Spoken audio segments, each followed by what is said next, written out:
Okay, it's 2:20. The inquiry is resumed.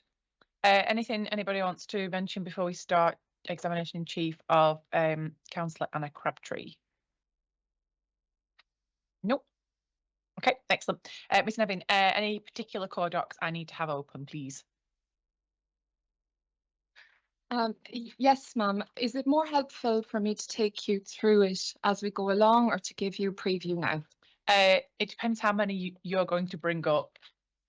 Not too many, I can reassure you. I'm particularly going to use the design and access statement. So I think it could be quite helpful to have that to hand regularly. So that's CD 1231. I'm going to go to Councillor Crabtree's proof as well, CD 13200. Her rebuttal proof, which is at CD 13201. Yep. The appendix to that rebuttal, next document 202. Mm-hmm. I'm going to refer to Mr. Sensicle's proof of evidence as well, CD 8011 ABC. I'm going to refer, tell me if I'm going too quickly, madam. No, That's fine. you're fine with me. Too quick for anybody else, or? No, okay. I'm also going to look at a site section, which is CD 111E. The backlot management plan then, which is CD2. Just give me a minute to find 111. What 111E? CD2. Oh, CD2. Sorry. CD 111E. I beg your pardon. CD 111E. I've got 111. I don't have. Oh, Add CD2. The 2 missing. Sorry. So CD1. Thought was rolling with this. Clearly, I'm not anymore. No, I think it's me, madam. I think I left out the 2. So CD2 111E. That's what I'm looking it. for. Right. Okay. I was in CD1. Councillor. Got you. Thank you. And the backlot management plan then, CD2 104.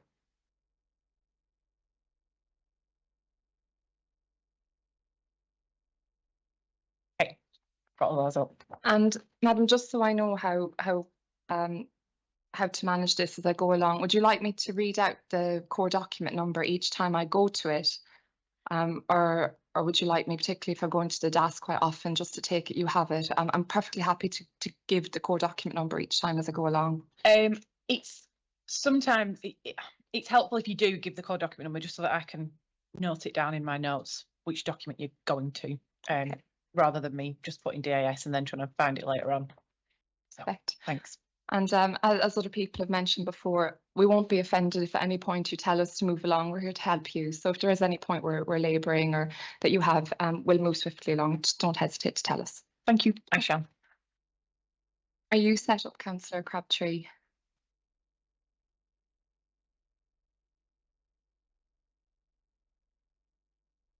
Seems to be. Yeah. Can you hear me? So I'm going to introduce you to the inquiry. You are Councillor Crabtree, Anna Crabtree of Little Marlow Parish Council. Correct. You have lived in Little Marlow with your family since 2016. Yep. And you've been a parish councillor since 2020. Yes. And alongside your role as a parish councillor, what's your professional background? I'm a chartered accountant, so I've got about 20 years experience of preparing accounts and reviewing business plans and all that kind of stuff. And you drive across the Westhorpe interchange every day, as you've set out in the introduction. You walk in the parish every day, and the scope of your evidence will be on the residential amenity impacts of the appeal proposal. That's right. And you summarise these concerns at paragraph 1.2 of your proof of evidence. And what I intend to do throughout this examination in chief is essentially to go through those, not of course repeat things that can be taken as read, but to elaborate where appropriate. So we'll kind of take that as a bit of a tramline approach of how we'll do this evidence in chief. And just to note, of course, noise pollution is mentioned quite a lot in Councillor Crabtree's proof, but we do have a separate noise roundtable on that. So the evidence I'll take Councillor Crabtree to today won't deal with the noise aspects, because you'll hear those at another time. So I'd like to start then, Councillor Crabtree, with loss of greenbelt land. And at paragraph 4.3 of your proof, you characterise the appeal site as an open rural space that offsets the impacts of proposed housing growth at Bourne End and Burnham Beaches. So could you please elaborate for the inspector on your understanding of how the appeal site functions as a buffer, essentially, between these surrounding built-up areas? Yes, of course. I think people who live in the parish and a lot of people who live more widely within the area use this space for recreation already. It was clearly set out in the Wickham District Local Plan in RUR4 that's already been mentioned as country park designation, and the appellant has suggested that because the road is nearby, that the 404 creates some noise, that's not allowing it to be used for recreational enjoyment at the moment, but I think it is already being used for that. And if this development were to go ahead, the source of noise would just intrude further into the space that's set out in RUR4, rather than being delineated at the moment by the existence of the barrier with the 404. And the appellant's planning consultant, Mr. Sensical, states in his proof of evidence, which again is CD8011 ABC, at paragraph 3.11 of his proof, he says that the appeal site reads as a denuded urban fringe with scope and capacity for change. And then further along in his proof, at paragraph 8.14, he says that the appeal site is not performing strongly as greenbelt land because it's surrounded by these various built structures. So what are your observations, Councillor Crabtree, on those comments? I don't agree with those comments. I think it's already being used for outdoor recreation. We see the Westhorpe Lake, I've only ever heard referred to locally as the Roach Lake, because it's the lake where all the fishermen go and fish. We know that there's the open water swimming and water activities that are happening at Westhorpe Farm. And then a lot of bird watching, walking, dog walking, all that kind of activity is happening on a daily basis and has been for many years. And one further point. Sorry, Mr. Devitt, could I just get your, you had 8.14, Mr. Sensical's evidence, and then what was the other? It was 3.11. 3.11, thank you. 8.14. Thanks. And then sticking with Mr. Sensical's proof on this point, at 8.35, Mr. Sensical specifically singles out the allocation of Westhorpe House for 12 residential units. And the words he uses in that paragraph are that this is interesting, he says, because it demonstrates how the council views this area. Amongst other things, he cites there as being capable of taking further built development. So what are your thoughts on this point of his evidence? Yeah, I think this is, again, a misinterpretation, because we know that there was planning permission given in 2017, which is mentioned in my proof, to allow the development of 33 homes at Westhorpe House, which was the repurposing of the old stately home, if you will, which had been offices and was being turned into apartments and houses.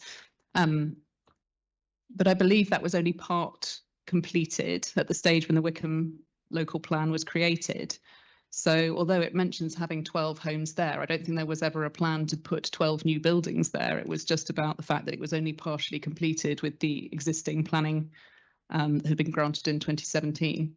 So to my knowledge, that development is still not complete. There have been numerous problems with the owners going bust and different things. So it's in process that there is the existing permission to have 33 dwellings there, but I don't think it was ever proposed that we stick a housing estate there.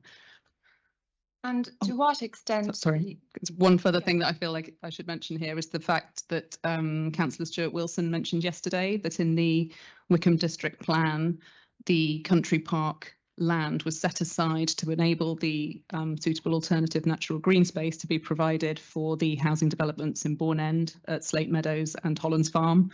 And so the creation of that green area had another housing connection that needs to be maintained. And to what extent do you think, Councillor, that the allocation or the development of some residential accommodation in that area would set the precedent for the development of a film studio? I think they're completely different, but as I say, I don't think there was ever any vision of sticking a load of new build houses there. It was about the repurposing of the existing listed property that's there into something that could be used for housing. I'd like to move on then to the character of the land and specifically the recreational use and the question of the country park. So, of course, we know it's been well ventilated already that this appeal site has a history. It's been mined for gravel and sand. Do you consider that these past uses impinge on the current value of the site for recreational and amenity value? No, I don't. And in discussions, it's actually come out that some of the recreational uses have been enhanced by the quarrying, because the lakes that we talk about in Little Marlow Lakes Country Park, the fishing, the open water swimming, the paddleboarding are all activities that wouldn't be possible if the lakes hadn't been created. The ones that have been covered up have essentially reverted back to being farmland, and from the surface they look fine. I mean, we're all concerned about what might be underneath them, but from an amenity point of view, I think they now can be considered as countryside. Do you have anything to say about the impact of the A4 on the overall tranquility of the site? Sorry, could you repeat the question? Of course. Do you have anything to say about the impact of the A4 road on the tranquility of the site? Yeah, so I think the A404 we know has got busier and busier in recent years, and it is audible when you go, for example, to Westhorpe Park, but it's a quiet background noise. And to be honest, it's one, all across the area, we hear a little bit of noise from the M40, a little bit of noise from the M4 when the wind's blowing the right direction in some places, a little bit of noise from the A404, but it's a background hum rather than a noise that you tend to pay attention to, because it's fairly constant and it's there all the time. So I think the contrast between that and, for example, the reversing beeps or the explosions coming from backlot or the hammering coming from set construction would be quite stark. That noises that are one-off noises you notice and you hear and they disturb you, whereas a background drone is less disturbing. Thank you. I'll move on now to the question of the country park and the policy RUR4. So going back to your proof, Councillor, you say at paragraphs 10.4 and 10.5 of your proof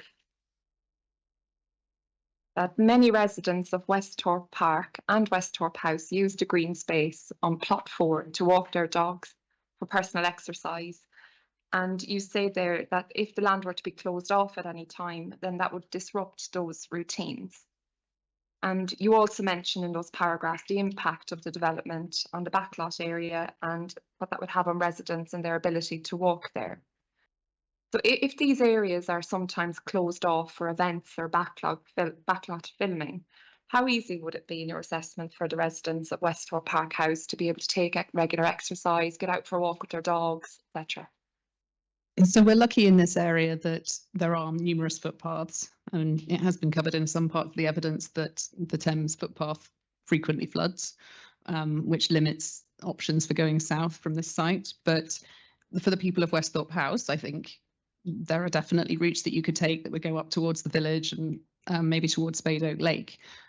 For some of the more vulnerable residents in Westhorpe Park, I think it's a slightly different story, because many of them, for example, have little dogs. They need somewhere that's close by that they can pop out and let their dog do its business at the end of the night, that kind of thing. And so the idea that they would be able to travel further is debatable. I'd like to turn now, please, to the design and access statement to have a look at the footpath network. And the page I'd like us to go to, please, it's PDF page 261. Hope that's the same for the hard copy. And you have a PDF page 261 of the design and access statement.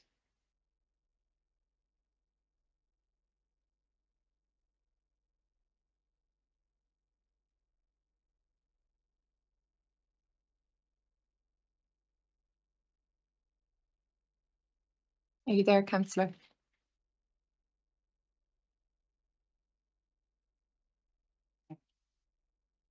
Are you there, councillor? Yes, I've got a printer. Sorry, what was the page? Page 261. Thank you. Design and access statement.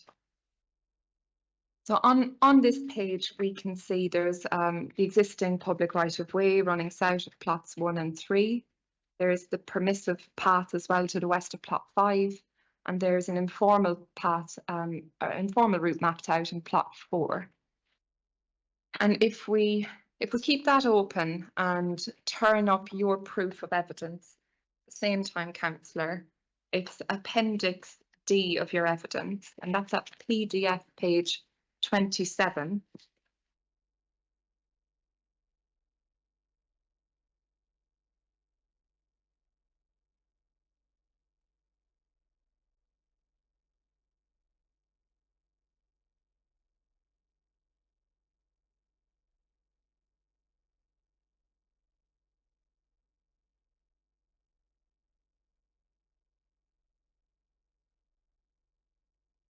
We can see that this is evidence submitted to the council as part of the application to recognise public rights of way.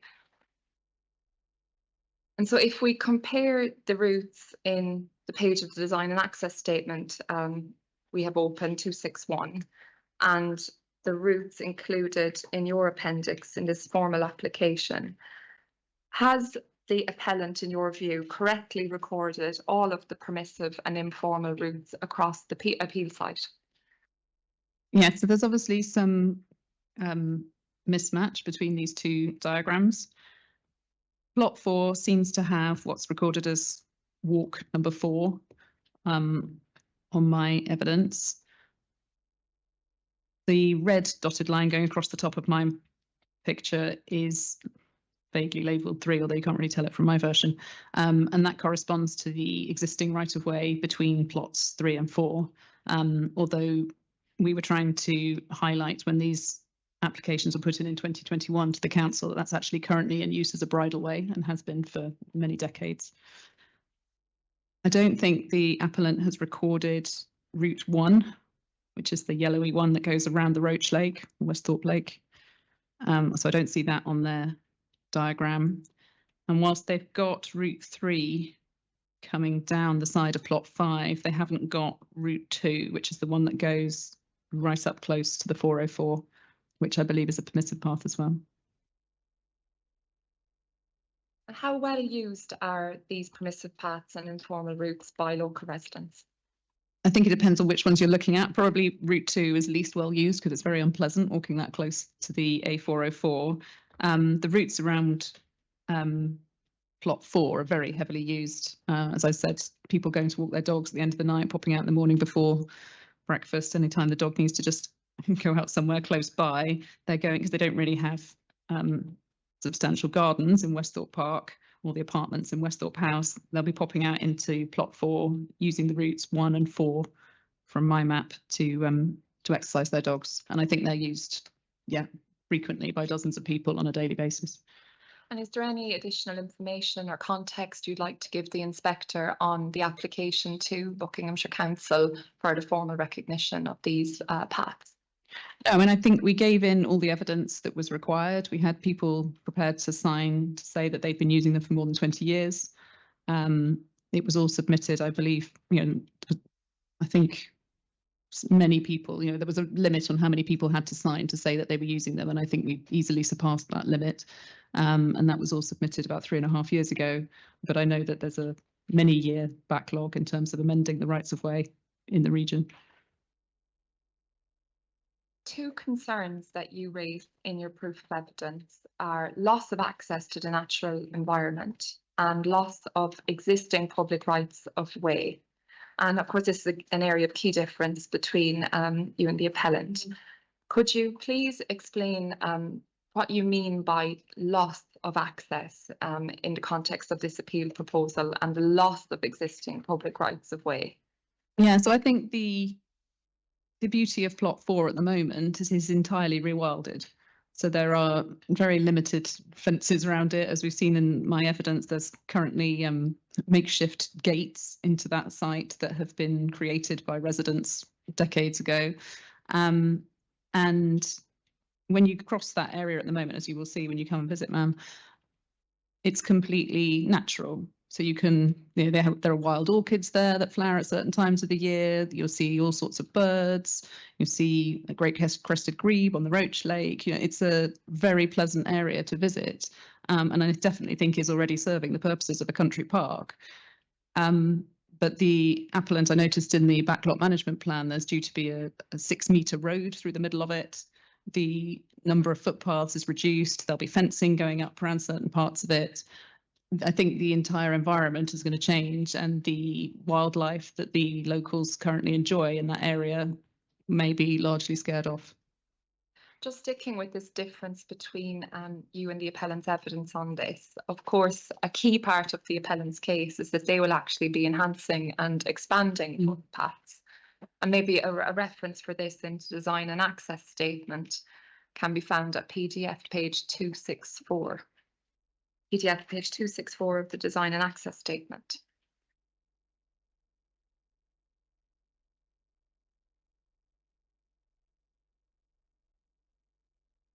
And we see here condition point 1, they talk about enhancing the existing public right of way.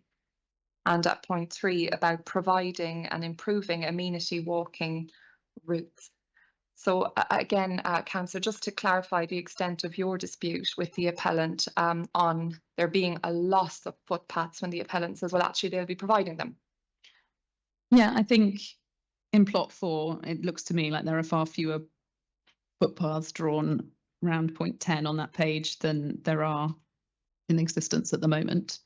I do think that we should recognise that improving the, well, as I would say, existing bridleway that is currently marked as a footpath that was shown as number 3 on my map, increasing the accessibility of that and improving the surface of it would be welcomed. But I don't think they're enhancing the amenity of plot 4 at all. And why do you disagree with the appellant's views that enhancing and improving these pathways, why do you disagree with their view that these are betterments of the scheme? Because they already exist and they're nicer at the moment than they look like they're going to be on the plans.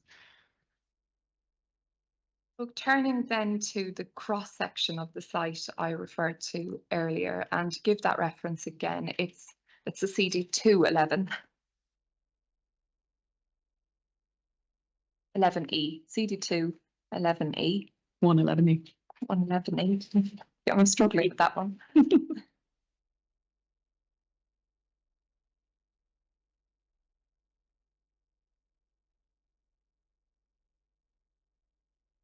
This is the cross section. Pulling that up now.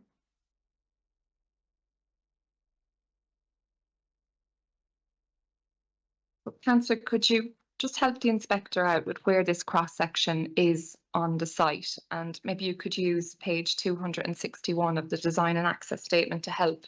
Might just be an easy comparator. Yeah, so if we're looking at the cross section 3, the top one, and that's a line that goes near the Volvo Bridge across the bottom of plot 3, so it's just north of the Roach Lake. So you can see the public right of way is quite close to the right hand side of that, with offices behind, and then coming across the A404 towards Marlow on the left.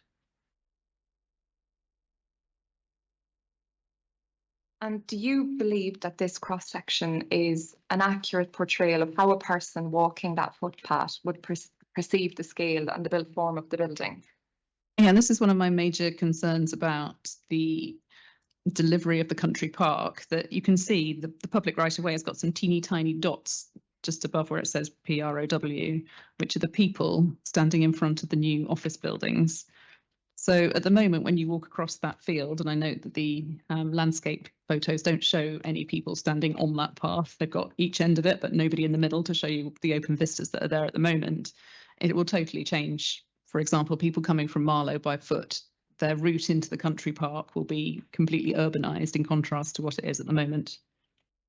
I'm slightly, can I just say the dotted line in the background that shows the Marlow International Building beyond, I think is slightly misleading, because if you go that far up the map, you actually reach some of the largest sound stages of the film studio. So it's questionable whether that's what will be dominating the skyline. I think the film studio buildings are set to be significantly higher. And just in terms of how the Marlow International Building is situated on this pathway, if you're walking this pathway, where would that be in your line of view? Well, I don't think I've ever noticed the Marlow International Building while walking on this path. Do you want me to point you to a site map so we can see just how far away it is from where that cross section is taken? If that would help the inspector. Yeah. Yeah, and if you look at CD 2008.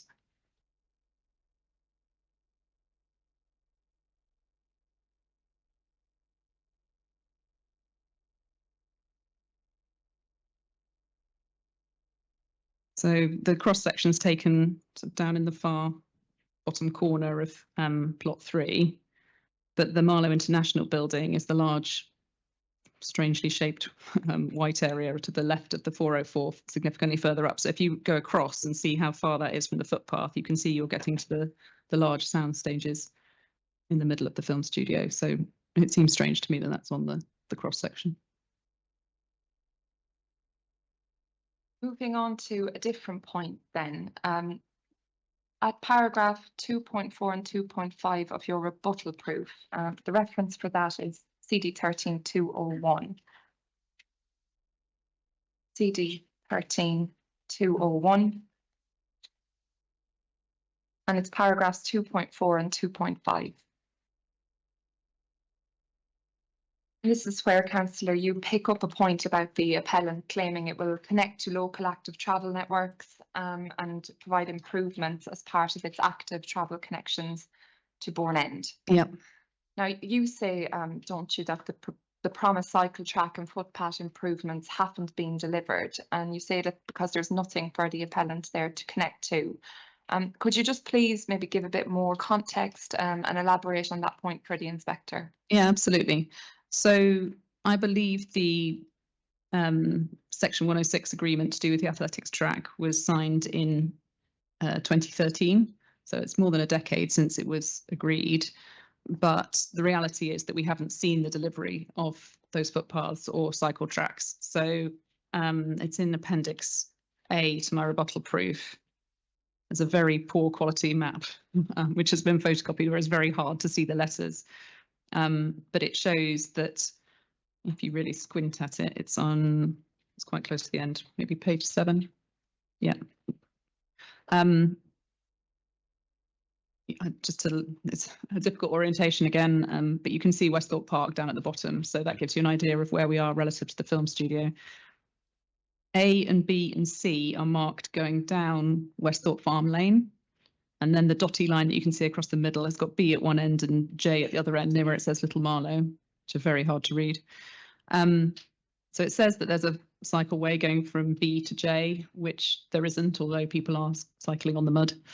It says there's going to be a cycleway from A to B to C, which doesn't exist. And it says there's going to be a footpath along the A4155 at the top from A going along to L towards the village. And I drove past that this morning and it's definitely not there. We've already discussed and you've touched on the recreational uses on the site, and we heard also from we heard yesterday the different uses that are used, so I won't repeat those.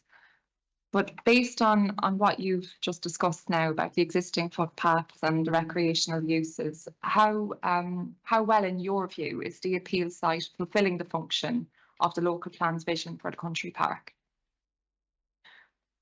I think locally we've been disappointed with the delivery of the country park. So there are many recreations that are taking place because people have the ability to walk and to fish and to do these things anyway. We would have liked to have seen, obviously, more facilities provided, better signage, better car parking, those kind of things. But I think we recognise that it's not because it's not a good spot for this stuff and that people are actually doing these things anyway. It's just that it hasn't ever been formally recorded in perhaps the way it should have been. Yeah, so the short point, councillor, on that, I think the crux of this issue really is, does the ability of the appeal site to successfully fulfil these functions depend necessarily on a formal designation? In my opinion, it doesn't, no. We move on now to residential amenities and the impact on outlook from the studio. And you deal with this at paragraph 4.6 of your proof.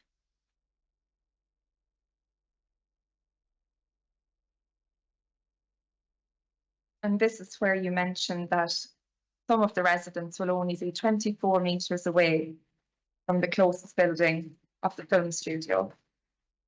And you set out your view there that the overbearing nature of these buildings will have a significant detrimental impact on their quality of life. I think if we just pull up a cross section again, just to get some perspective on this, and I'd like us to go please to CD2 111D.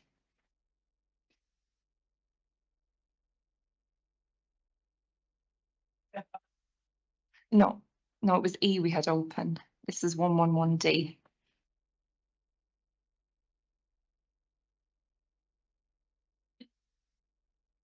And this is where we see the cross section, we see the boundary wall of Westhorpe Park homes.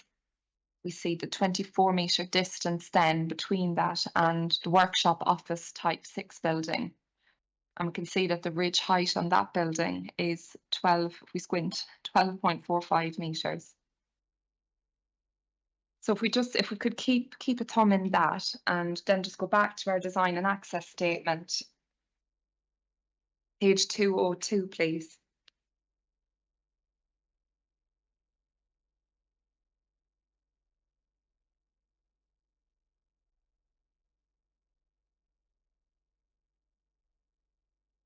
Okay. 202. Yeah.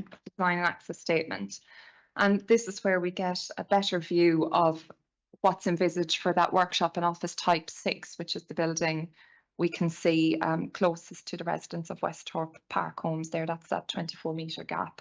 So that's the office type 6. And we heard from the appellant's design expert, Mr. Pryor, earlier this week, that the scale of the buildings closer to that southern edge of the site were designed with residents in mind. And this is the point here we have about the articulated roof, that sort of jagged edge on the roof, decreasing the massing. And how do you consider, councillor, that this sort of articulated roofing will impact on the residents of Westhorpe Park homes? And I think, you know, credit to the architects, it's undeniably pleasanter to look at than just a giant cuboid. But it's clearly still a very high building, and it is going to totally destroy the view that they enjoy at the moment over the fields.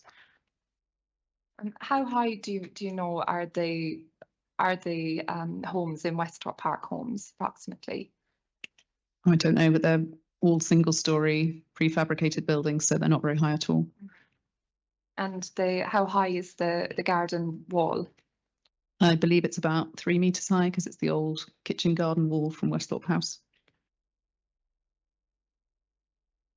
And on the question of the wall, at page 261 of the design and access statement, the document describes the residents of Westhorpe Park home as benefiting from the high, as they call it, the high garden wall around its perimeter.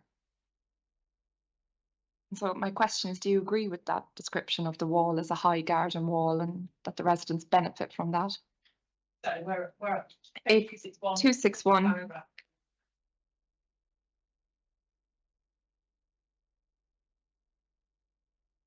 It's third paragraph down, ma'am, last line.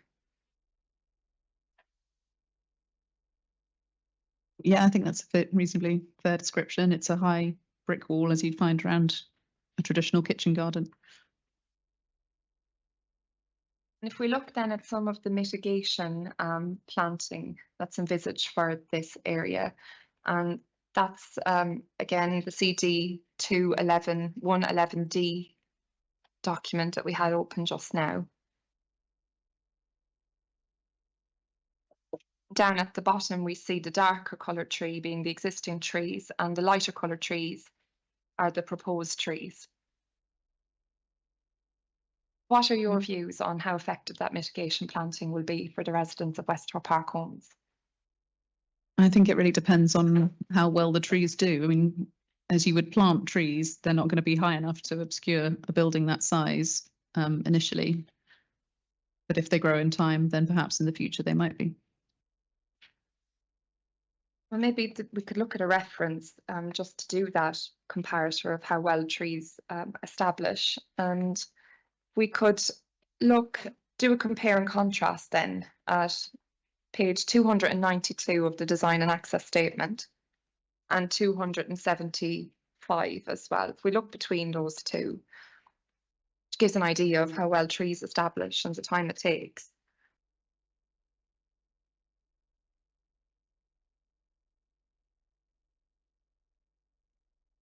Comparing those two pages, how long do you think, Councillor, it will take for the residents of Westthorpe Park homes to get any benefit from that mitigation planting?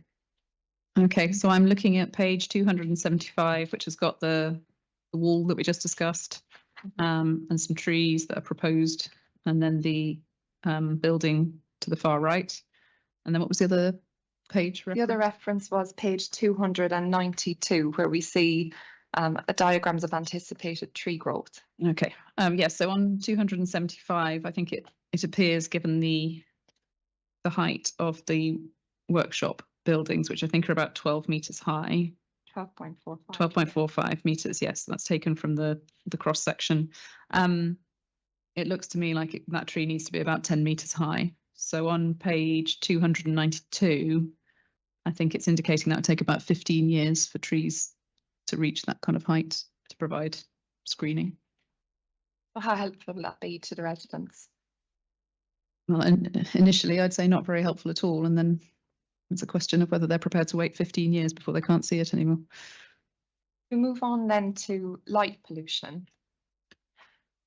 At PDF page 20 of your proof of evidence, and this is in your appendices.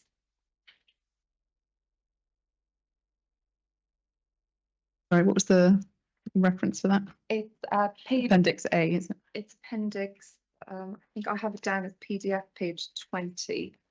Let me see which appendix that is. I'm afraid I just closed my electronic version because I was struggling to keep track of things.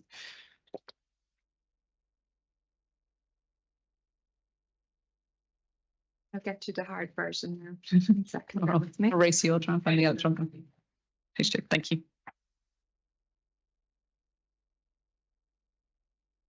You include 2 photographs here of nighttime filming. One's at Bray Studios and the other's at Pinewood Studios. What would you like the inspector to take from these pictures? I think at the moment this space is dark at night. You know, there is a certain amount of light spill coming over from Marlow, but by the time you get to where Westthorpe Park is, it's very limited. And I think there's going to be necessary security lighting around the site, which I would fully understand given the nature of the area and the sensitivity of the work that will be done there.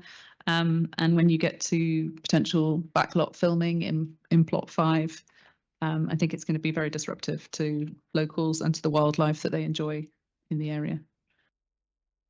Of course, as we know, the appellant proposes to deal with a lot of these issues by way of a backlot management plan. So if we could go to that now, CD 2104. Yep. And as we know, this plan contains the measures the appellant says it will put in place to minimise the adverse effects to the population from backlot filming. And they deal with lighting at page 7 onwards of that document. Covers noise as well, of course, but that's a matter we'll come back to in the round table. How confident are you, Councillor, in the measures set out in this backlot management plan? I don't have very much confidence in this at all. It seems very vague. There's a lot of references to not doing more than needs to be done, but then no description of what needs to be done. There are comments about turning lights off when you're not using them, or only filming at night if you have to film at night, but then we get no indication of how often they're likely to film at night, or what the hours of operation are going to be before they switch the lights off.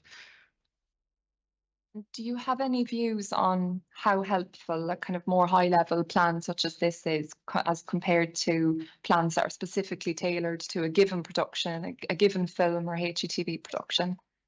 Yeah, I would hope that if you were doing a plan for a particular project, that you could be far more specific than this. And there's mention given of giving the neighbours 5 days notice, for example, if you're going to be making a lot of noise or doing a lot of night filming. But as it stands at the moment, I don't feel it offers any real comfort to local residents that things are going to be controlled in a way that will be acceptable to them. Going to move on now to a different topic, highways impacts and parking overspill. And you've covered this extensively in your proof already. You've talked about the existing and proposed bus routes. You've analysed the existing rail networks. You've included timetables of Marlow train station.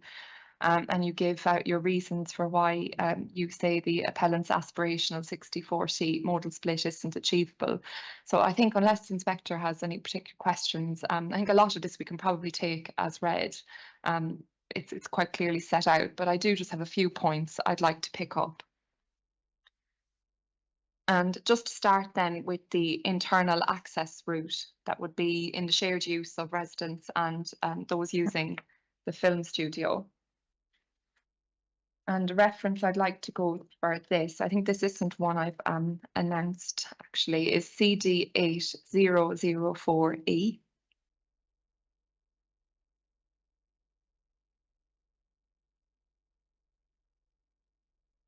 These are in Mr. Smith's drawings. And it's PDF page 5, if that's any help. It's viewpoint 11. View north from within the site from Love Rose Avenue.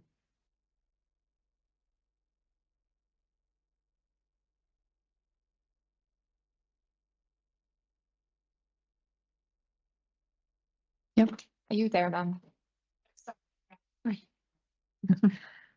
So here we see the view north is set from the site from Love Rose Avenue. What would you like the inspector to take from this photo about the accessibility of this road?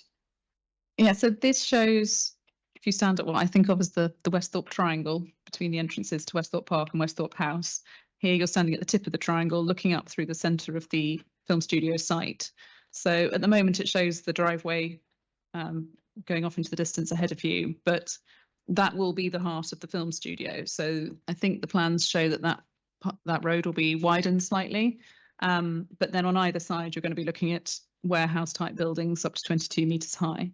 So for the people that currently drive in and out of Westhorpe along what's clearly a rural vista, they're going to be driving through an industrial estate instead. And aside from the question of vista and just getting in and out, what's this road currently like for people and vehicles getting in and out? Yes, at the moment it's very lightly trafficked because it doesn't go anywhere, it only goes down to Westhorpe. But for the people that live down there, it is their only way in and out of their homes. So if they need meals delivering, if they need carers, if they need dialysis and ambulances, or even just Amazon deliveries, they would all come down that road. And I'm conscious that at the top there's going to be essentially a pinch point where you come to the entrance of the film studio.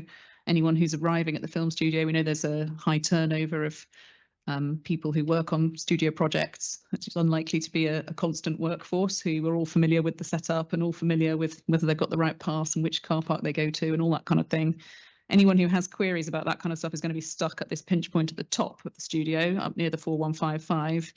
And therefore, I think it's likely that there will be traffic blockages preventing people at Westhorpe House and Westhorpe Park from getting to their homes, or for visitors or deliveries or anyone else coming down to see them.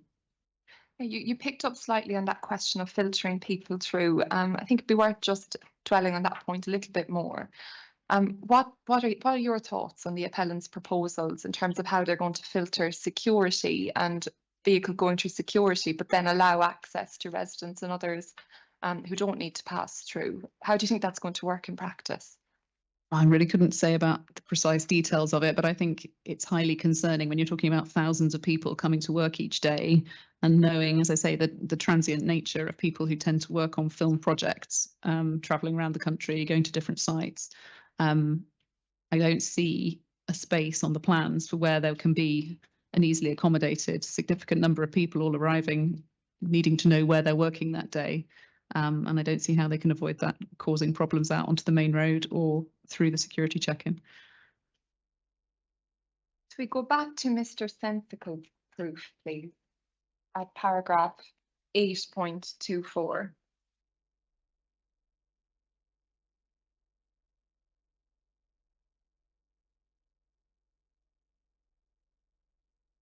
This is where Mr. Sensical describes the appeal site as being in a sustainable location because it's on the edge of Marlow and within cycling and walking distance of the railway station.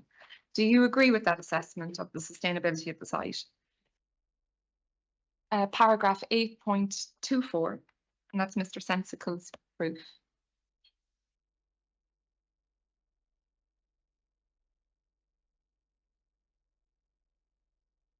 Sorry, what was the question?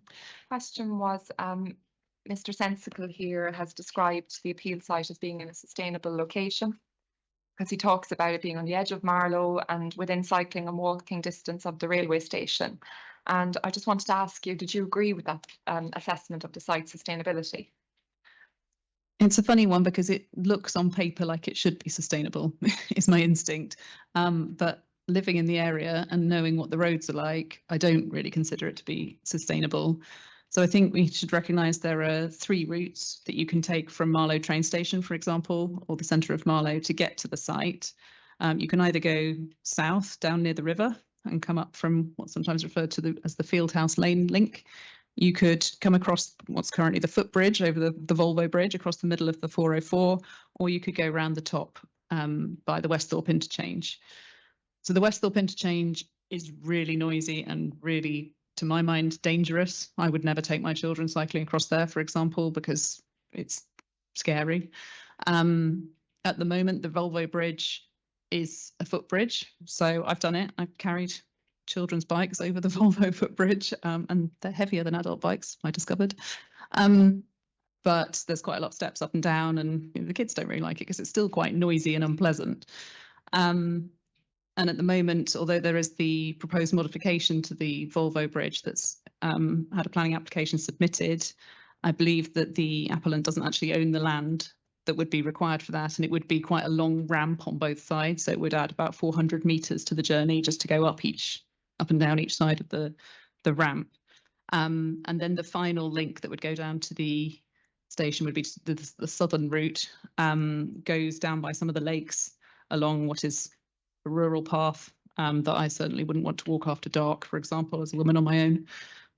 So I think each of those routes have problems associated with them, even though technically it's only 2 kilometres from the film studio site to the Little Marlow station in town. And you mentioned the Volvo footbridge and the question of the ownership of the land. But let's say the appellant can do the proposed works. Let's say it gets the permission and sorts all that out and it's able to do what it says it's going to do. What do you think about how those improvements might increase the attractiveness of using that as a walking or cycling route? I think it would certainly be better for cycling. So if there are people cycling from the west of the site, it'll be better to go over the road using those ramps up and down the bridge. If you're walking, which I would say probably quite a lot more people would do if they were coming on the train, you don't really then want to have to take a bike with you to just then go 2 kilometres on a bike at the end. It makes the journey quite a bit longer to have to go up and down the ramps to get across the main road. So do you see that as a realistic option then for people coming back and forth from the film site? I don't see it as being hugely realistic because I'm mindful that in the economic report, the appellant said that they thought there would be 3% of people with the appropriate skills living within 15 minutes of the site. I mean, they haven't specified how that 15 minute time frame is calculated, but if you assume it's 15 minutes in the car, there aren't that many people who are going to be living very close by. So I think a lot of people will have to travel on the train and then walk that 2 kilometres at the end. And Marlow train station is really tiny. So I think I've set out my proof. I don't really want to rehash it all, but due to the nature of the tracks at Bourne End and the fact that it's a branch line coming from Maidenhead, you can only have a train that's 2 carriages long getting to Marlow, and there's no overlapping. So the trains have got to go down to Marlow and then come back again, which is one of the reasons the locals call it the Marlow Donkey. It is just a little pootly little train that can't go any faster. So you can only have two carriage trains an hour. There is no physical way of getting more trains onto that track. So there's a really limited possibility for getting high numbers of workers in and out of Marlow using that route. And of course, it's used by quite a lot of people already. So I was down there last week and I counted about 100 school children coming off one of those trains, or 2 of those trains, before school in the morning. So it's not like they're sitting empty at the moment waiting for film studio passengers. Have a look at the roads then. Back to our design and access statement. I promise I'd use it a lot. It's page 60. And here we've got a discussion of the wider transport links and the highways. And I just want to focus in on figure 5.51, which is in the top right-hand corner. And it's a picture of the Marlow Road, the A4155. And here we're facing down, understand it, towards the Westhorpe interchange. We're looking towards the appeal site in this picture. Yeah, so where you can see the road sign up ahead, the big one with the roundabout markings on it, that is just near where if you were driving, you turn left there to get into the film studio site. So you've got the Westhorpe interchange in front of you. And what's your experience of driving along this route? It's either fast or it's congested. So when there's a lot of cars on it, it gets very slow and blocked up. Or it's people travelling along who have to slow down to 40 miles an hour when they get to that roundabout. But generally, they'd rather be travelling at 60. And what do you think about the proposals to improve the safety and the congestion on this route? It's something that I have campaigned in the past to try and improve. I would love to see this road with a 40-mile-an-hour designation all the way from Marlow to Bourne End, but Buckinghamshire Council have previously said they don't feel that's viable because it's a trunk road. There is a 40-mile-an-hour zone through Little Marlow Village, but we have had serious accidents there in the past. I think it's interesting that the appellants focus so much on accidents that happen on the Marlow side, when actually the road, I would say, is more dangerous travelling east or on the east side. I know I included in my proof of evidence rebuttal about an accident we've just had at the beginning of the month where somebody slipped on the snow and crossed over the footpath. But we also had on Monday night, when lots of people were late here on Tuesday morning, that was because a driver drove straight over the roundabout at the bottom of Sheepbridge Lane, which is just past the side of the BNG field, where you'd have to rejoin the main road if you were coming through the new footpath and onto the existing route to Bourne End. Somebody took down a power cable there and completely closed the bottom of the road. So when there are accidents, the road gets blocked, the road gets closed, it completely messes up the whole area. I mean, I think it's partly due to the topography of the region that when you've got the river running up the middle of the valley, you have a certain number of crossing points where people can get over the river, and then you've got the hills up to the north. So traditionally there have been little lanes running up to the north and then just one main road going along the valley. And if that one road gets blocked, it really messes up a lot of people. I think in this same picture on the left, can you confirm that's a path for walking and cycling on the left? So I think that's footpath on the left. I think the main cycle route actually goes on the north of the road. So that's a footpath mostly. That's footpath that you're looking at there, yes. And how likely do you think, even with improvements, it would be that people would walk along that footpath if the appeal is granted? That bit's not so bad because, as I say, people slow down when they come to the roundabout. If you went the other direction, like you're trying to walk to Bourne End or Flackwell Heath or any of the other villages in the area, you'd quickly reach places where the traffic was travelling at 60 miles an hour. So it's very noisy. I live further along that road. I've tried to walk my kids to school along it, and you can't have a conversation with the person standing next to you. And I think I mentioned in my proof, I would always encourage the kids to stand either in front or behind me, because you just want them to be that much further away from the trucks that are trundling along at 50 or 60 miles an hour. So it doesn't feel safe. It doesn't feel pleasant, and it gets very noisy and scary. And then just on the question of parking, Mr. Sensical says at 8.160 of his proof that on-street parking around the site will be monitored, and in the unlikely event that there is an increase, funding will be provided to allow mitigation measures to be implemented. So how comforted are you, Councillor, by that statement at paragraph 8.160 of Mr. Sensical's proof? I think it's completely inadequate. I included in my proof of evidence some photographs showing the areas around East Marlow where there's obviously a parking problem already. There's people parked all over the pavements. There's loads of houses that haven't got adequate parking for the people that live there. And the idea that you could have parking overspill that flows over into those areas, that would be quite awful for them. You know, there's just nowhere else for those cars to go. So I think having a review after 12 months is entirely inadequate. Yeah, people could be living with huge problems for 11 and a half months and nobody would come and even bother to check whether or not it was a problem. I think it's also going to depend on when you do it, time of the year, day of the week, time of the day. So I would very much encourage any assessment of parking to be repeated frequently and to be conducted at different times of the day, different days of the week, you know, during the term time, that kind of thing, to make sure if there were problems, they were identified far more quickly than is being suggested. Where is it suggested that it's 12 months in that sentence? Oh, I haven't actually got. Ma'am, I didn't hear that question. It's just, where is it suggested it's 12? Councillor Crabtree referred to 12 months, but I don't see it in that sentence. I'm just looking where it might not be in is. there. It's certainly in the section 106 proposed plan. But I haven't got that in front of me either. So I don't have it too. We can find it if you do. You want to have a look at that now, ma'am? I'm not bothered about looking at it now. It's just I'm just looking to understand where the 12-month references come from. okay, Please. sorry. It's probably referenced in my proof, but I will see if I can see it.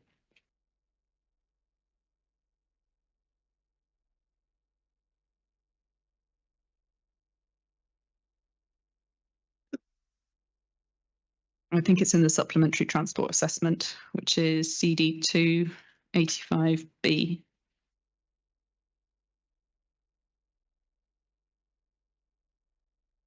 Yeah. Okay.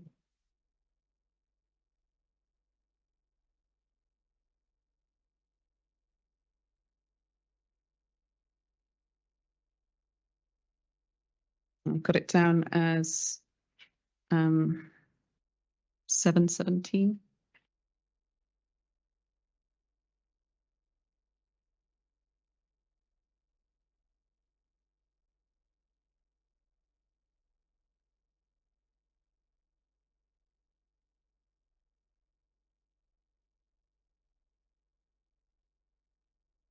That's got, so 717's got a full list of all the roads that might be affected by on-street parking. I can't see, oh yeah, annual surveys mentioned in 719.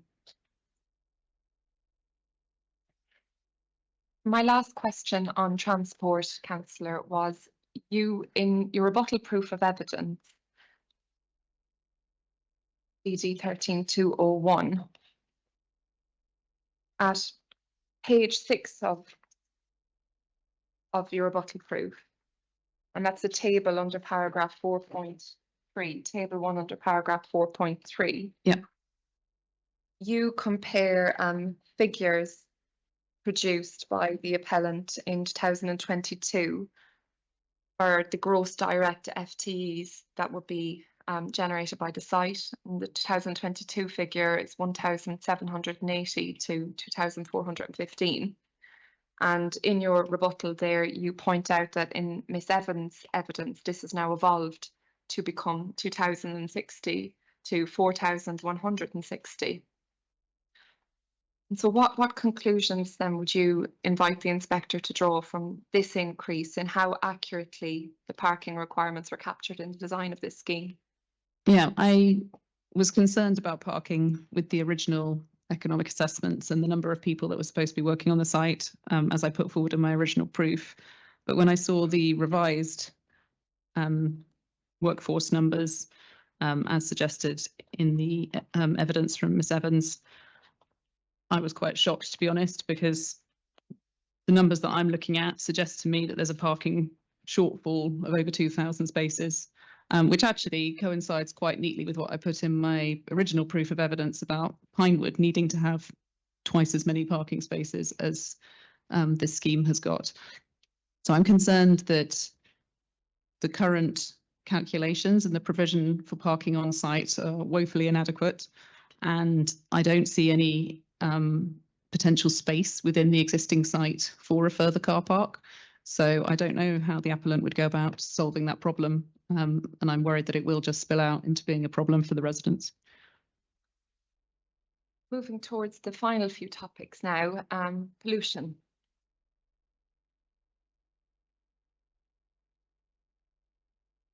So just starting, well, pollution and water management and drainage, really, they're both concerns of yours.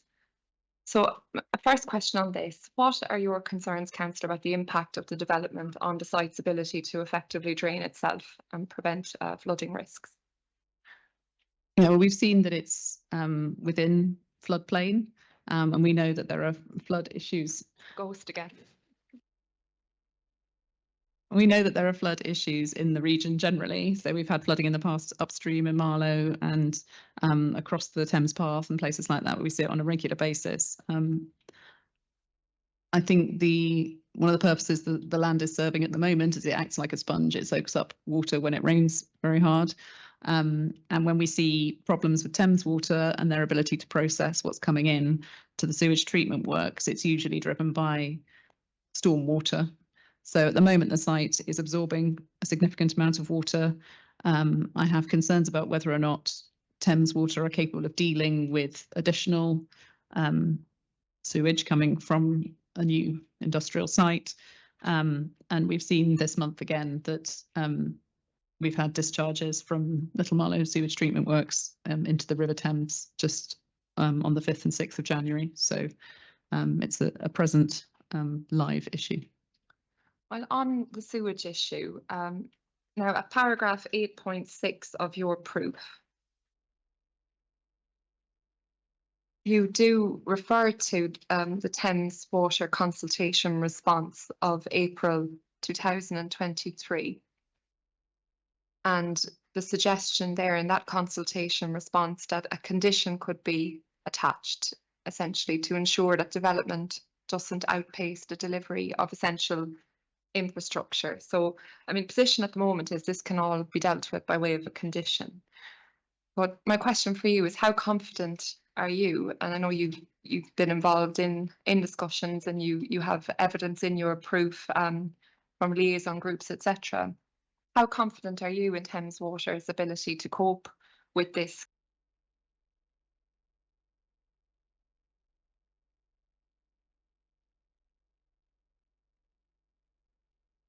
Can all be dealt with by way of a condition. But my question for you is, how confident are you? And I know you've been involved in discussions and you have evidence in your proof from liaison groups, etc. How confident are you in Thames Water's ability to cope with this scale of this development and ensure it doesn't outpace development? You know, I think I'd be unusual at the moment in saying I was confident in Thames Water to deliver anything.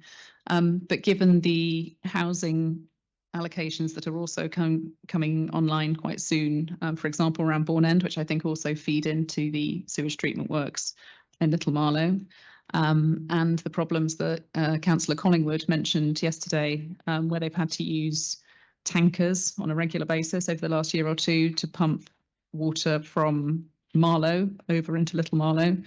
There are ongoing issues, and I don't feel confident that Thames Water are ahead of this and that they are ready to invest the types of money and funds that need to be invested to make sure that they can handle this before it becomes operational.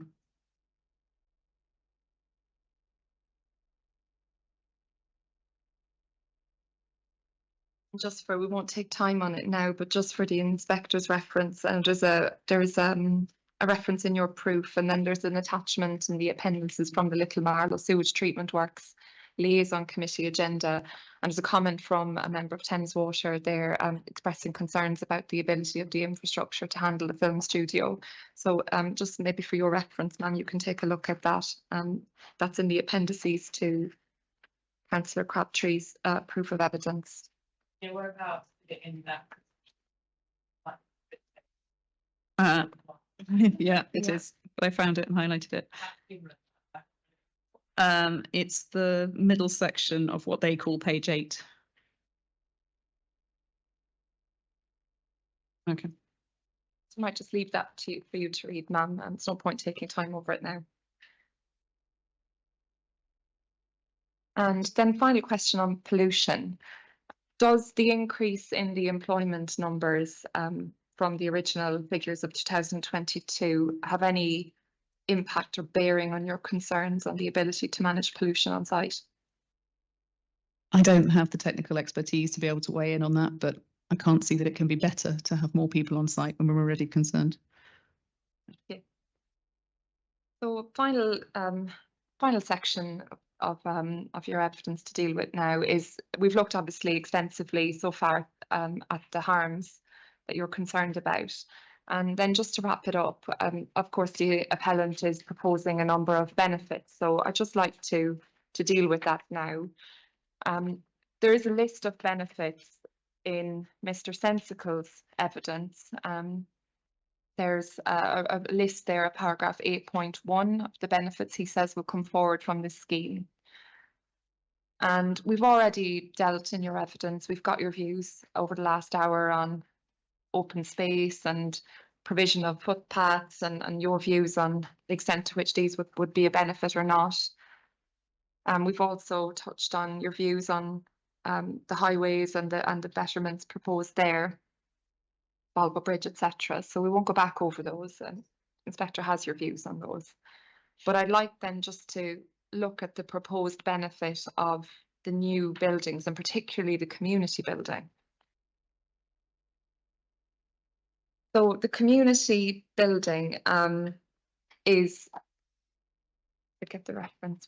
I took Mr. Pryor to a reference in the design and access statement where it showed a mixed use, and it was a shop as well, and there's a furniture store on it. Let's pull that up from the design and access statement. I recall that discussion the other day with Mr. Pryor.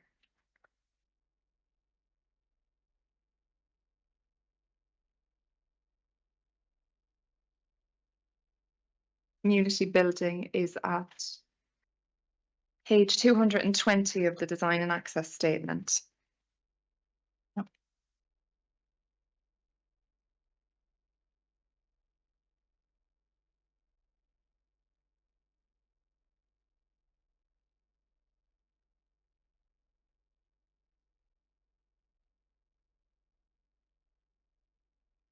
So what are your views on the need for such a community building? I was surprised to see it, to be honest, because we already have 2 village hall type buildings within the parish. It's not a huge parish. So we have the pavilion in the centre of the Little Marlow village, and then Abbotsbrook Hall, which is further over towards Bourne End. They have availability. We offer reduced rates to parishioners to rent them out. Yeah, they're maintained by the parish council, and I don't see the need really for a third similar building in the parish. Now, just to be completely accurate for the inquiry, if we look at the statement of community involvement, it's CD 1248G, and this is page, I think, document 7 of 18 of the statement of community involvement. That's CD 1248G. Just to be completely accurate, if we go to page, it's internal page 66 of their document. 66. Oh, right. Okay. Yes. Yeah, it's So there. page 7 on the PDF. Yes, I think, yes, it's page 7 of the PDF.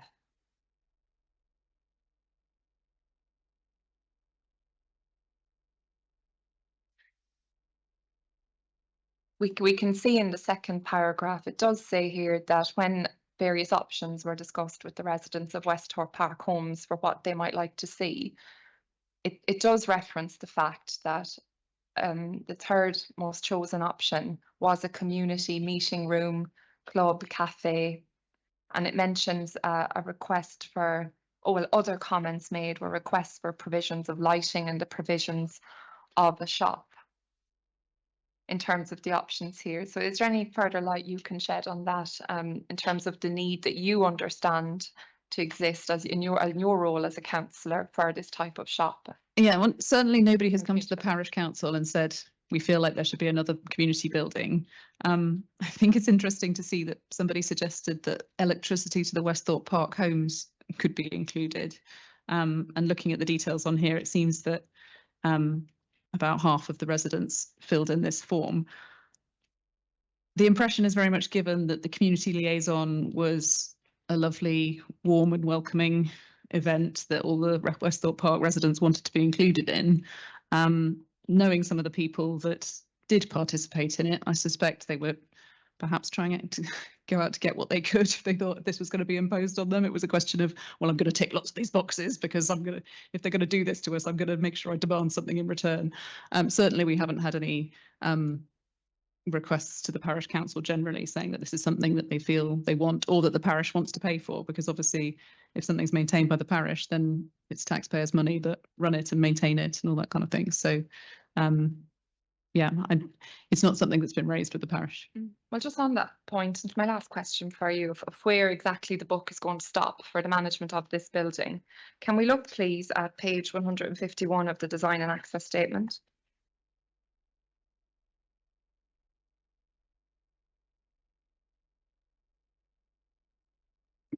And we can see here the recreational benefits, and I'd like us just to go please to the community building. And we can see here that it refers to it as a flexible space managed and used by the wider community. So it's envisaged here to be managed by the wider community as well. And what are your observations on that management imposition on the wider community? It's not something that I would expect residents of Westthorpe Park to take on for themselves. Knowing the people that live there and the fact that many of them are elderly or have mobility problems and things like that, I would expect that it would be something that might fall to the parish council, but certainly the parish council haven't agreed to manage and maintain a building like that. And how many buildings are the parish council currently managing and maintaining? So we currently manage, as I said, the Pavilion and Little Marlow and Abbotsbrook Hall over in Welland. So would you consider to be the extra capacity and funding, quite frankly, in the parish council to be able to take on the burden of this building? I don't think we could at the moment with the staffing structure we've got, no. Thank you. Is there anything else that you are itching to add? No, I'm fine. Thank you. Inspector, do you have any questions? Not right now, no, I don't. Thank you. I think you've done a thorough run through. Thank you. Thank you. I realise I went slightly over, apologies. And Okay, I'll let you off. thank you. And just want to check, would the councillor like a quick comfort break maybe before she goes I on was cross-examination? Going to suggest that, yes. I'm happy to, but I don't feel the need, so. We'll take the afternoon break now because you're, who's cross-examining? Are you, Mr. Anderson? Mr. Fraser, yes. Sorry. Yes. Mr. Fraser, why have I said Mr. It's another Matthew at Landmark, yeah. Don't worry, it happens all the time. Even Sasha calls me Mr. Henderson sometimes. I don't even think about Mr. Henderson before. Yeah, I do apologise. He'll be delighted by the way. Okay, I do apologise. I've gone all red now because I hate calling people the wrong name. Right, we will. Yes, it will be me, not it will Mr. be Henderson. you. Or I Mr. thought it White. might be you. We will. We'll take. You said an hour. Is that what you anticipate? Yes. Okay. So should we take 15, 20 minutes? Is that okay? I'll just remind the councillor just that she's giving evidence, so not to have a chat about the case, but yeah. Yeah, Thank you. noted. Yeah, don't speak about the case. Yeah. Although you can order a brew up, I'm assuming. Yeah. Yeah, so it's just coming up 25 to. We'll come back at 10 to. Is that all right? 15 minutes, okay? Yeah. Right, so come back at 10 to. We're adjourned until then. Thank you. Thank you.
Okay, it's 10 to 4. The inquiry is resumed.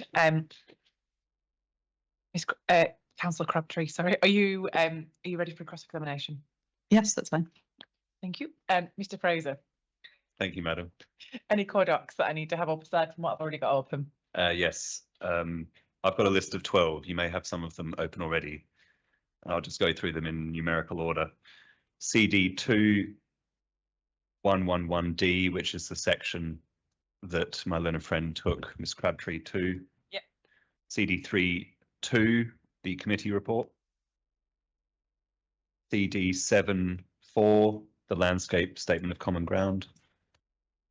CD 8.1, Mr. Pryor's proof of evidence as opposed to the presentation summary. There are two documents named CD 8.1 for some reason. I'm looking for the proof. CD 8.2A, which is the noise rebuttal proof on behalf of the appellant. CD 8.3C, which is the appellant's ecology rebuttal proof.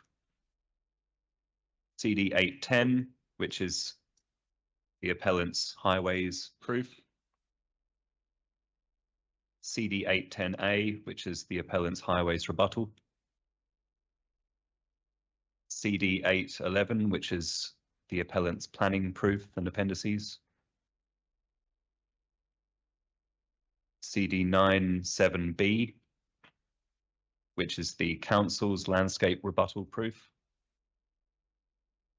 CD 9.33, which is the council's ecology rebuttal proof. And then ID 10, which is the Natural England email exchange. And then obviously Councillor Crabtree's proof of evidence and rebuttal. Let me just get the ID one up because Sure. I'll just go on to SharePoint for that 1 second. ID 11, did you say? ID 10. It should be a chain of emails between the council and Natural England. Yeah.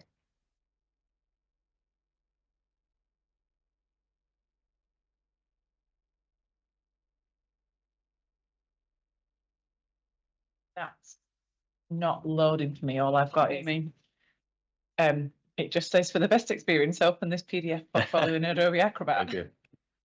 This might be one for Harvey. You've got some copy. I do have a. When was it given to me? Was it? I think it was yesterday It'll be morning. in my room then. I think. No, I took it home. Not home. I'm taking it back to the hotel. Unlike the mouse, this isn't something you can go and get. No.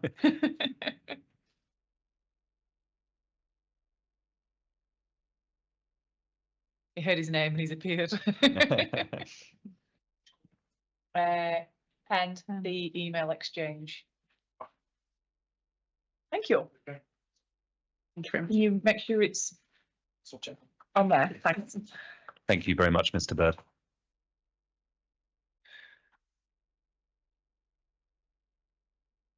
Councillor Crabtree, can I just ask you how I should be addressing you? Is it Councillor or Ms. Crabtree or Mrs. Crabtree? Mrs. or Councillor, I don't mind. Okay, thanks very much. I'll start, please, and I'll be proceeding broadly in accordance with the sections of your proof of evidence, just to help in terms of structuring the cross-examination. So we'll start with section 4, where you consider the character of the area. And I just want to understand, you at paragraph 4.1 have used the word tranquil. Mr. Kennett in cross-examination agreed with the question put to him that nobody would describe the site as tranquil. So I just want to explore perhaps the extent of the disagreement between you and Mr. Kennett. Yeah. And I think the best way to do that is by reference to the landscape statement of common ground, which is CD 7.4.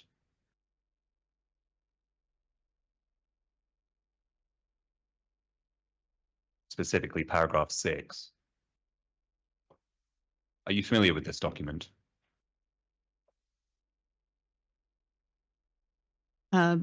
Briefly, but I don't recall participating in creating it.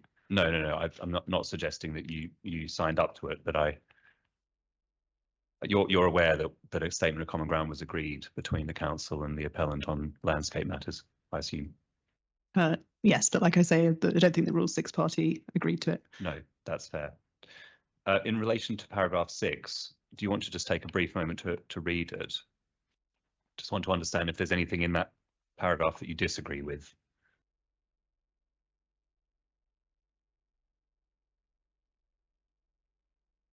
No, that sounds reasonable. Thank you very much. And then at 4.3 of your proof, you refer to the issue of offsetting the impacts of proposed housing growth at Bourne End and beyond on Burnham Beaches, the SAC. Now, can I ask you to take up the ecology rebuttal by the council, which is CD 933?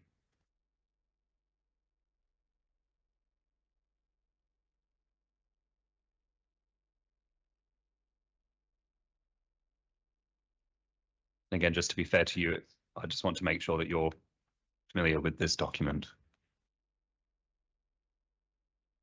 I haven't read this document before, but if you point me to a particular Sure. paragraph, I'm happy to read it now. I'm asking you to look, please, at section 3 of this document, which is where Mr. Fannin, on behalf of the council, updates the inquiry in relation to alternative SANG provision Yep. by reference to the Cabinet's decision on the 2nd of January, forgive me, in relation to SANG. Mhm. And at 3.4, Mr. Fannin indicates the council's position for the purposes of the inquiry that the reason for refusal 8 can be regarded as resolved.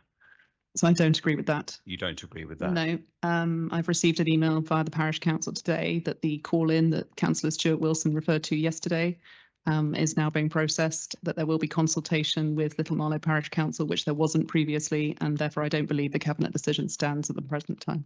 Okay, all right. Well, there's certainly some submissions that will be need to be made about Yeah, that. absolutely. I don't think I've got time to explore that with you now, but I just wanted to understand what the parish council's formal position was in relation to that.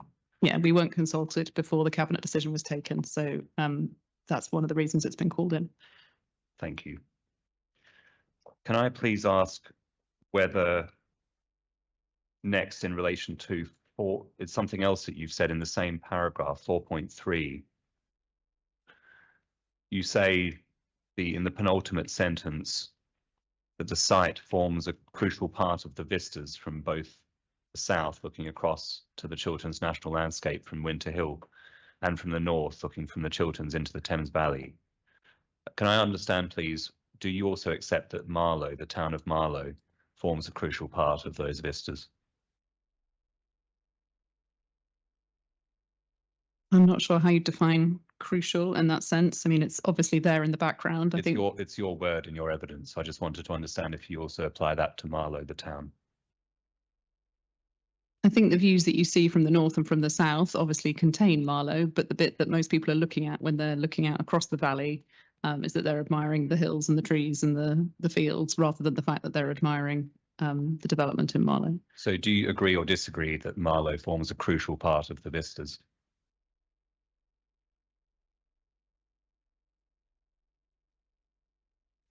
I wouldn't naturally describe it as being crucial. I suppose if you removed Marlow entirely from the vista, it would still be a very nice vista.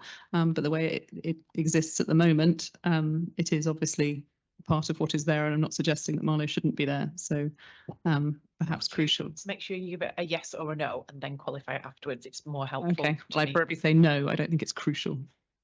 So the town of Marlow is not a crucial part of the vistas from those views. Okay, thank you. That's helpful. I want to then take you, please, to paragraph 4.4 of your proof, where you say that if the film studio is built, first sentence, the homes in Westhorpe Park and Westhorpe House will be enclosed within the film studio site.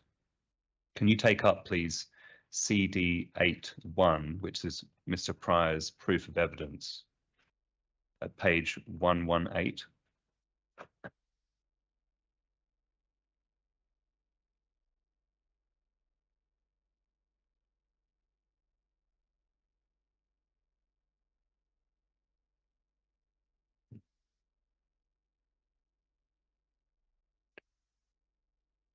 Sorry, did you say 118? 118, yes. It should be a page that's headed pre-appeal clarifications, Southern Green Buffer.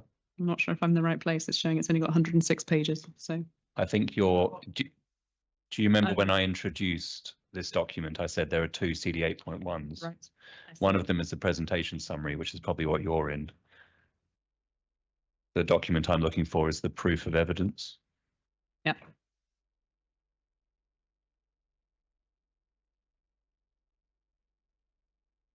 The design review panel, is that correct?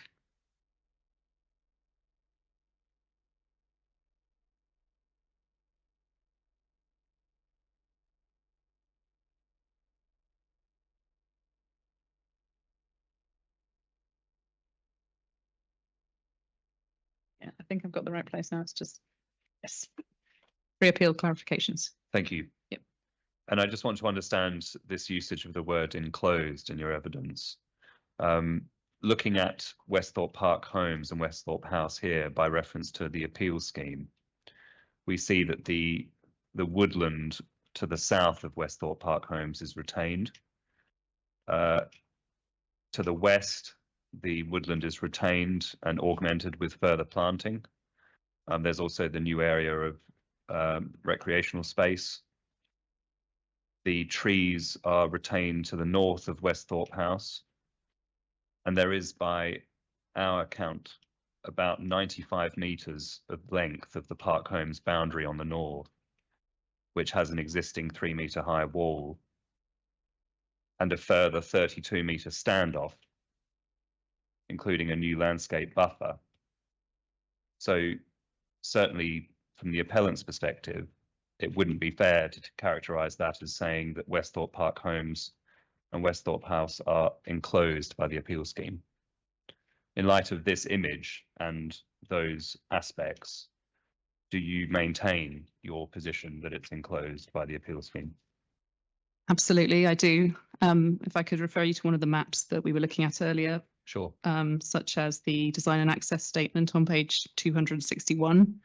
You can see the red outline boundaries of the land that the planning application relates to.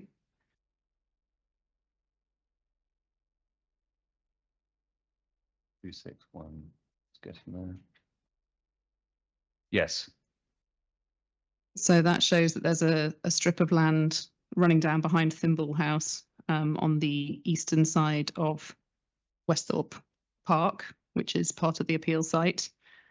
The plot 4 comes all the way down on the western side.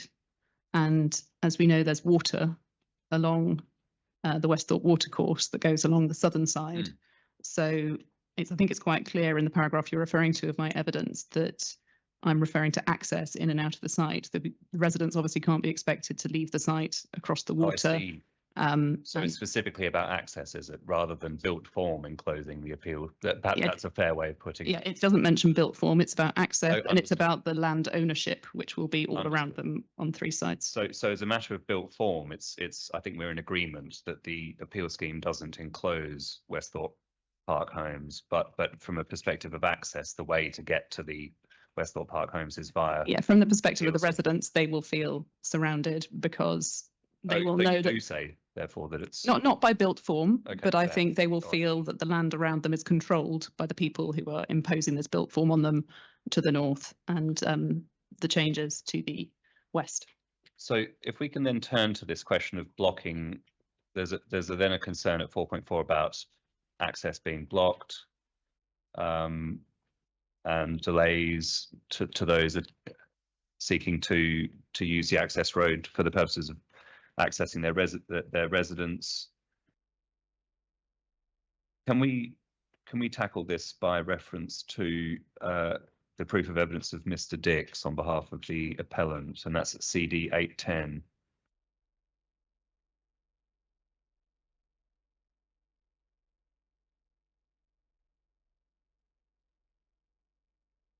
And the page I want to take you to is page 80.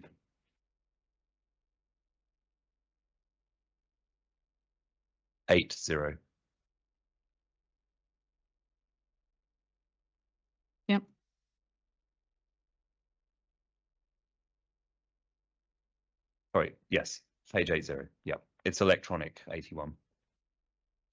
This is the section of Mr. Dix's proof on residential amenity, section 12.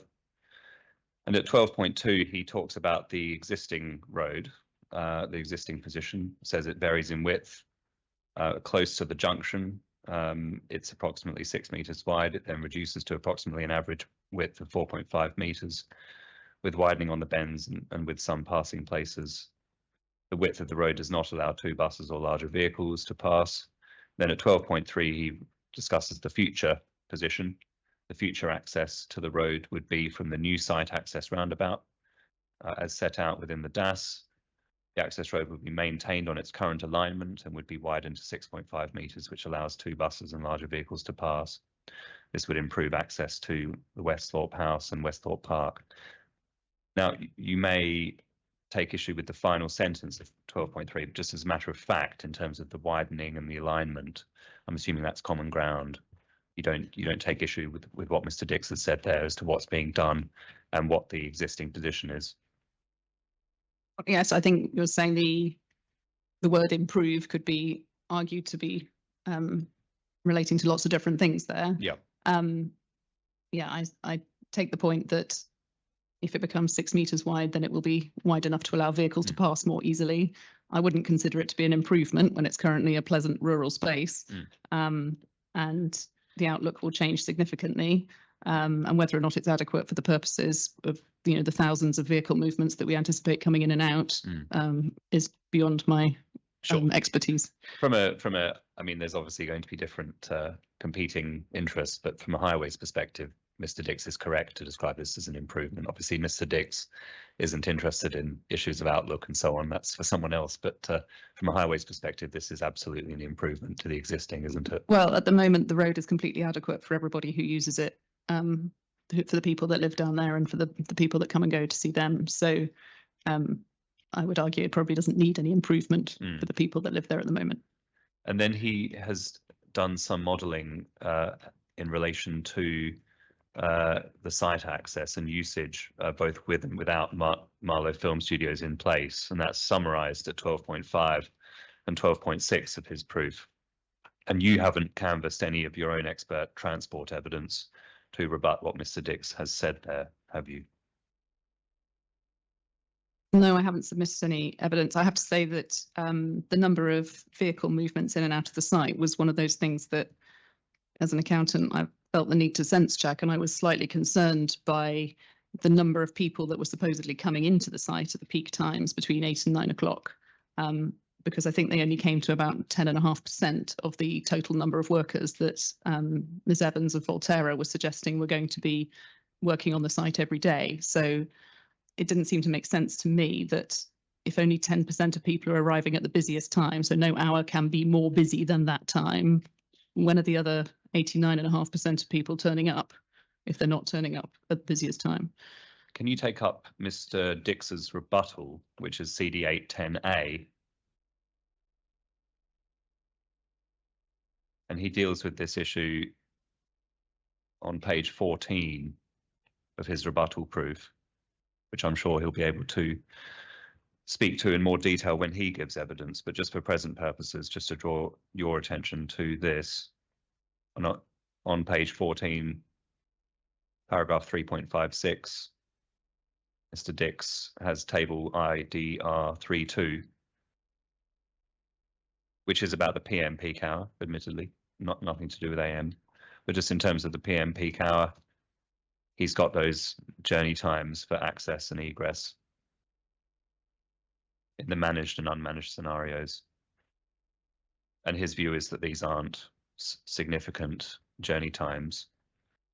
And of course, we know, well, maybe you don't, but the threshold that's set in the National Planning Policy Framework for refusing schemes on highways grounds in relation to impacts on congestion requires that there's a severe residual impact. Can I just understand, on the basis of the appellant's transport evidence, noting that you haven't put any transport evidence of your own to rebut it, these are not severe impacts, are they? Well, I don't really consider these to be relevant to the point that I was making, because these are calculations of traffic times assuming that it's flowing freely. I haven't done any work to assess what the impact might be on the junctions, on traffic Okay. jams, on So you have- security arrangements in and out of the entranceway to the film studio. And I think those are the things we're concerned about, not how many minutes it takes to drive 337 metres. So you do put you put no evidence before the inquiry to contest the evidence of Mr. Dix in relation to this. No, I think the council are challenging transport evidence. Thank you.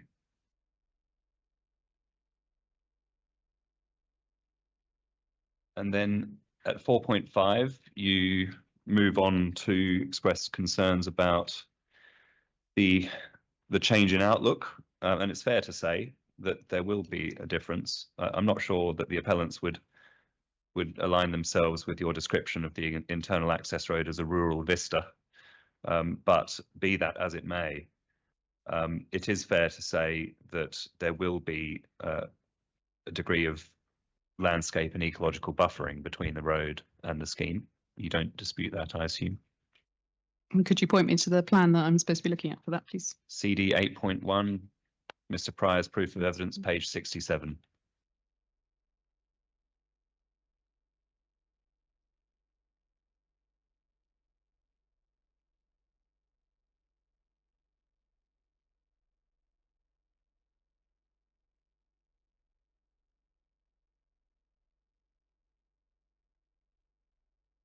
Sorry, what's the page number? 67. 67, thank you. It's a fairly zoomed out view of the landscape approach with a number of things identified and numbered.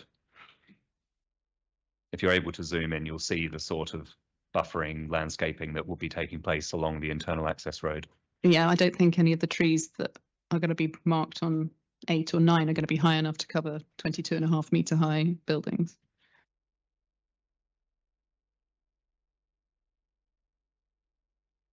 And then at 4.6 of your evidence, you go on to say that at present the majority of the park homes enjoy open views around their property. I think in evidence in chief, you fairly accepted that given the 3 metre high wall, which I think you agreed could fairly be described as high in the design and access statement, page 261, that the views from windows and gardens of those properties are limited, aren't they?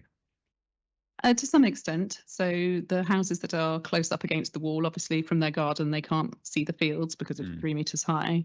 The nature of the construction of the buildings means that the prefabricated homes are usually mounted on some kind of block system.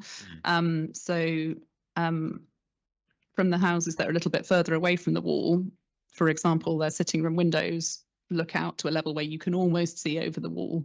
And you can certainly see the open vista beyond. So I think that's something perhaps the inspector may be able to come and assess for herself when she comes to visit the site.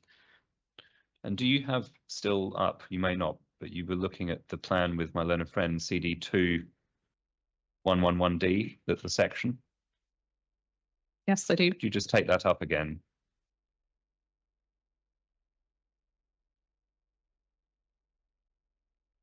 Yep. Now, I just want to make a very brief point here about workshop type 6. And the height of that building at the closest point to Westhorpe Park Homes is said to be just over 7 metres, isn't it?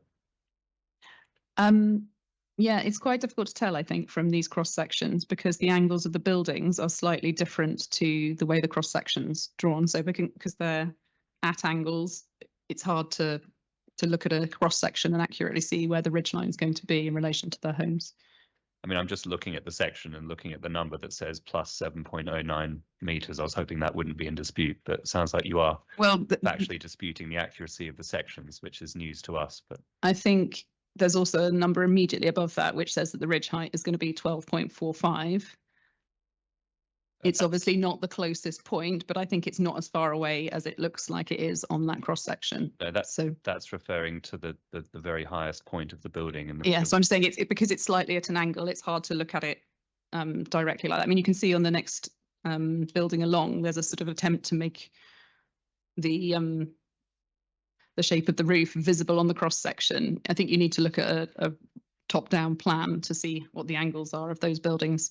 and how they're going to be positioned in But relation to. you're not contesting the accuracy of this section, are you? Well, I think it's slightly misleading personally as a layman, but Right. I don't have the expertise to formally challenge it. Okay. There's a number of things that I'm adding to my list of things that you're an expert in. I just said I wasn't an expert. So if we look now at CD 8.1 again, this is Mr. Pryor's proof of evidence, page 119 to 120. Just want to look at a different section just to see whether you think this is misleading as well.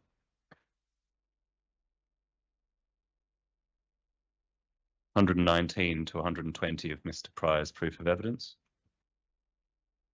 You haven't said it's misleading in your evidence in writing, but let's just give it a go. I think you can see the area that I was talking about there on the cross section I on page 119, where it shows the angle between Westhorpe Wall and the way that the cross section goes across at the building of Workshop 6. At figure 7.242, which is on the right of that page, just to the right of the overhead plan. I Yep. just want to point to the green buffer. Yep. There is obviously going to be some green buffer additions that are planted, which will mitigate the extent to which local residents feel affected by the scheme. You don't dispute that as a matter of fact, do you? No, we've already looked at this plan, but actually you can see on the right hand side there that the building, which is the same one you just looked at in the other cross section, is drawn a different shape to the figure we just looked at a minute ago. And then moving on to section 5 of your proof, which is impact on recreational activities. Just want to ask a couple of questions about policy RUR4, which you refer to at paragraph 5.2. Yep. And do you have Appendix B to Mr. Sensicle's proof of evidence? That's at CD 811.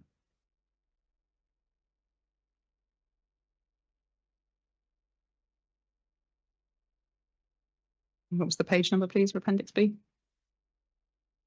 The page number, the PDF page number. Yep. Look, I've got it in a different format. It's page number 69 of the PDF. Thank you. It's the Cabinet report from 11th of October 2022. Yep. We see at 2.1 that proposals to create a country park within the area were first made in the 1960s, but neither former Wickham District nor Buckinghamshire County Council have taken any measures to progress the proposal since their joint publication of the supplementary planning guidance in 2002. Yep. Mm-hmm.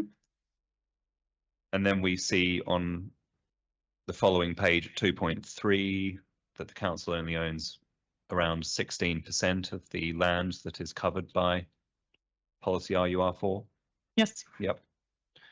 And then at 2.5, little initiative has been taken to facilitate and progress development of the country park. And then Little Marlow Parish Council has established a working group to undertake a project that aims to produce a vision for the park and have recently applied for a grant from the SW Children's Community Board to fund this. Yes. Has there been any update on that from the Parish Council? No funding was received from the council, from the Okay. community board for that. And then 2.6, we have an image that indicates the various different ownerships and the parcels of land. 2.8, then, the steps required to proceed will involve negotiations with existing landowners, most of whom will expect some form of compensation in return for their agreement. Even then, there can be no guarantee that the landowners will agree, at which point the project may be deemed to be undeliverable. Yep. That's the opinion of the council. I And don't is it an necessarily share that. And what gives you the confidence to say that the project would be deliverable in circumstances where landowners are not agreeing to compensation to progress a RUR4 wide country park? That's not what I said. I said I didn't agree that it was necessarily undeliverable. I didn't say that it was Okay, so therefore deliverable. So you agree that it's the project may be deemed to be undeliverable in those circumstances? I consider that the project may or may not be delivered according to negotiations. I don't think we can say at this stage whether it is deliverable or undeliverable. And then at 2.9, we see that the council had no budget provision for either landowner compensation or for the revenue cost of operating a new country park in this location. Yep.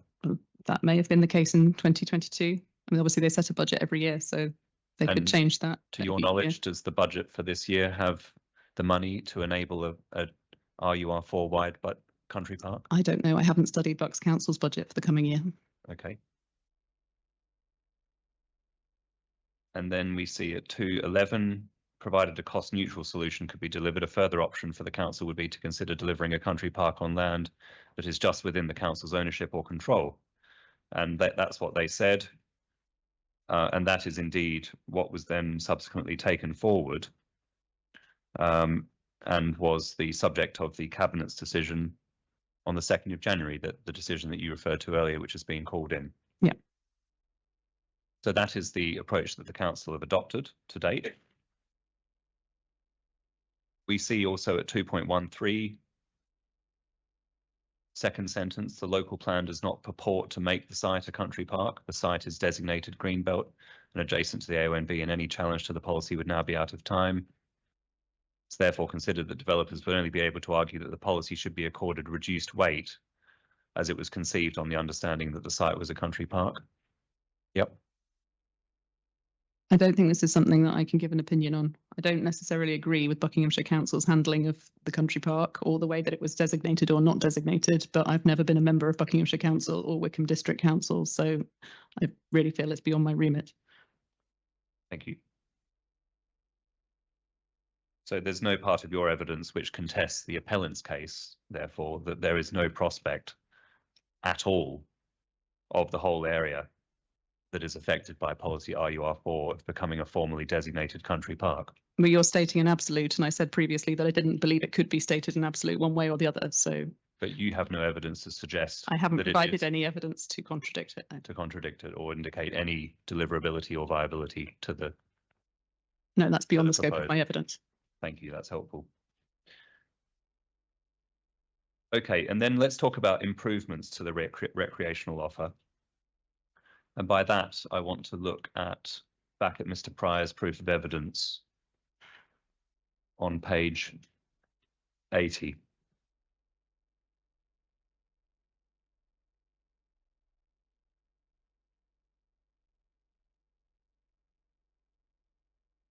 This is the page that's headed the recreational offer.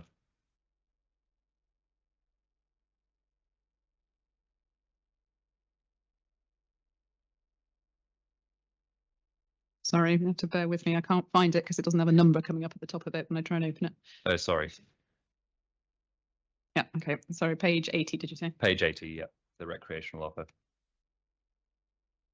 Yeah.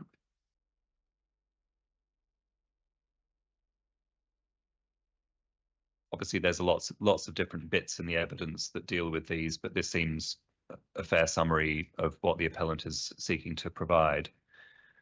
We have firstly the box, the top left of the image, public right of way. The path is widened to 5 meters to enable cyclists and pedestrians, and low level lighting is provided throughout to improve safety, and landscape is enhanced.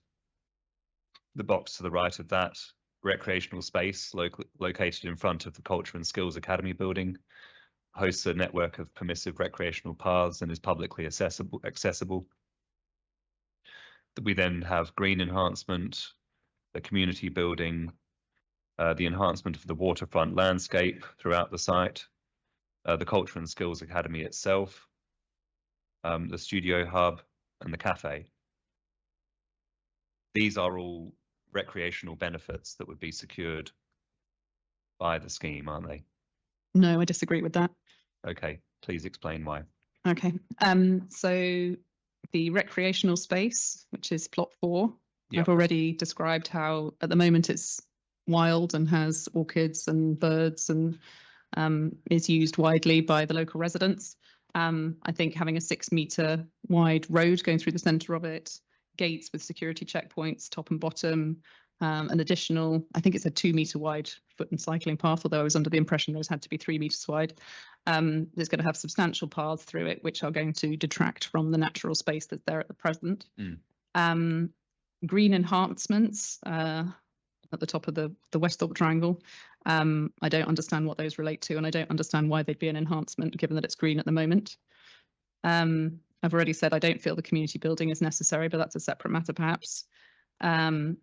And the waterfront, I'm not aware of enhancements to the waterfront. As I've said in my evidence already, I believe there's an existing footpath running along that side of the lake, which is included in the site visit we're hoping to do with the inspector. So I don't see why that, which I also believe is not land that's even owned by the appellant, would be enhanced by the project. And I don't feel that the residents of Little Marlow are going to get very much benefit from the Culture and Skills Academy or the Studio Hub, to be honest. So, but I take less issue with those because I accept they may provide benefits to others in the wider area. So other than that, you're a big fan. All right, very good. Ecology is something you also deal with your evidence in your proof 5.3 to 5.5. We'll pick that up if we may in the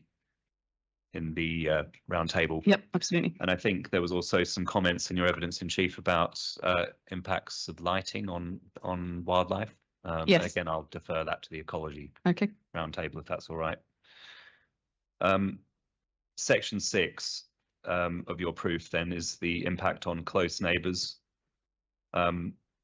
Noise and vibration we'll pick up in the noise round table. In relation to lighting, we already looked with Mr. Kennett this morning at the CPRE night sky plan, and which sets out how most of the site is on the 3rd highest level of light on the site. I think the reference for that was Mr. Smith's appendices, page A10. We don't need to take that up because I'm assuming you were listening during that evidence, and you don't dispute any of that information that's been provided by CPRE.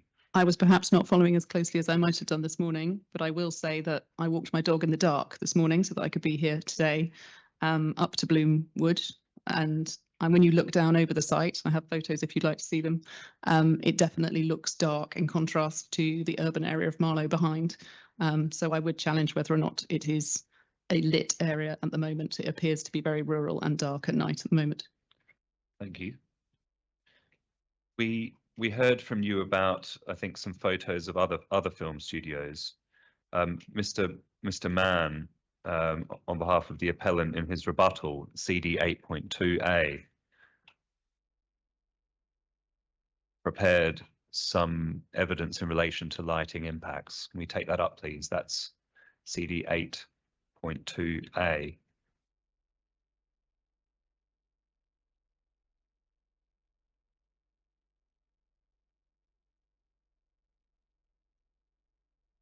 Mr. Mann's not here at the moment, so I'm proceeding on this with some trepidation that I'm going to get something completely wrong. And obviously, when he comes to the noise roundtable, he'll correct me. But at 3.8 of his rebuttal onwards, he rebuts the comments of Little Marlow Parish Council in relation to lighting. Have you reviewed this evidence before? No, I didn't realise I was referenced in this. Okay, well, I don't think it's going to be fair for me to ask you questions in that respect, but what I will do, just in the interest of time, is draw attention to his appendices, Appendix B, with a plan for nightscape views and then nightscape photos at figure B2. And then at B3, he has another viewpoint plan and the nightscape photo with the scheme superimposed. And then a number of nightscape photos taken in December 2024, highlighting the general lighting conditions. But obviously, if the inspector goes on a nighttime site visit, whether unaccompanied or otherwise, then that will be probably a better experience than looking at these photographs. But it's just an insight from Mr. Mann's perspective. But I'll leave those there, given that you haven't seen this document before. Thank you. All right. I just want to pick up very briefly the backlot management plan, because it was something that you dealt with in evidence in chief. both in terms of lighting. I think there was some concern about lighting, but also concern about noise, and the noise issue will be picked up in the round table. But I just want to just put a point of principle to you, which is that are you aware of the fact that the inspector and the Secretary of State are not being asked to approve a backlot management plan as part of this appeal? Does that question mean anything to you? I'm not aware of how the backlot management plan fits into the overall application and whether or not it's a condition for the approval or well, not. maybe I can help. It's not the case that a backlot management plan is being fixed as part of this appeal, but instead there will be provision for a backlot management plan to be submitted for approval by the council. So having heard that you do, on behalf of the parish council, have concerns about the contents of that backlot management plan, it's not being finalised as part of this appeal. So there's provision for those comments to be put to the council. They'll take them into account as part of approving. So the point I'm putting to you, and I hope it's a fair point, is that insofar as there are concerns, they're not a matter for the inspector to deal with, provided that she's satisfied that there is a mechanism within the appeal which will enable those matters to be looked at properly in good time. Yeah, I would be far more comfortable if I knew there were going to be a condition or a Section 106 agreement that related to the establishment of those in advance. Well, that's exactly than- what's happening. Yeah. So we'll But they would need to be far more detailed than the type of management plan that we have at the moment, because I don't think it's adequate at the present time. We'll agree to disagree on that, but just in terms of the key point, it's not being approved as part of this scheme. There will be a condition for it. We'll come to that in the session. Right, noted. Good. Section 7 then of your evidence is about parking. There is some material which leads into parking, which we'll just briefly pick up. There's obviously quite a lot that you've said in your evidence about the modal shift, and the expectation that you say that the expectation that more will drive than is anticipated in the modal shift. Again, in the interest of time, noting it's 4:30, have you reviewed Mr. Dix's rebuttal, section 4, on this point? I think I did, but let me call it up. Because it's CD 810A, section 4, where he spends some time in his rebuttal setting out his view as to why the modal shift would be achievable. He looks at a number of different film studios. It's section 4. I just want to ask generally at the moment whether this is something that you had any comments on at this stage, because obviously we haven't got very much time. We're not going to be able to deal with this in detail, but Mr. Dix has set out, in fairness to him, a detailed rebuttal on this point.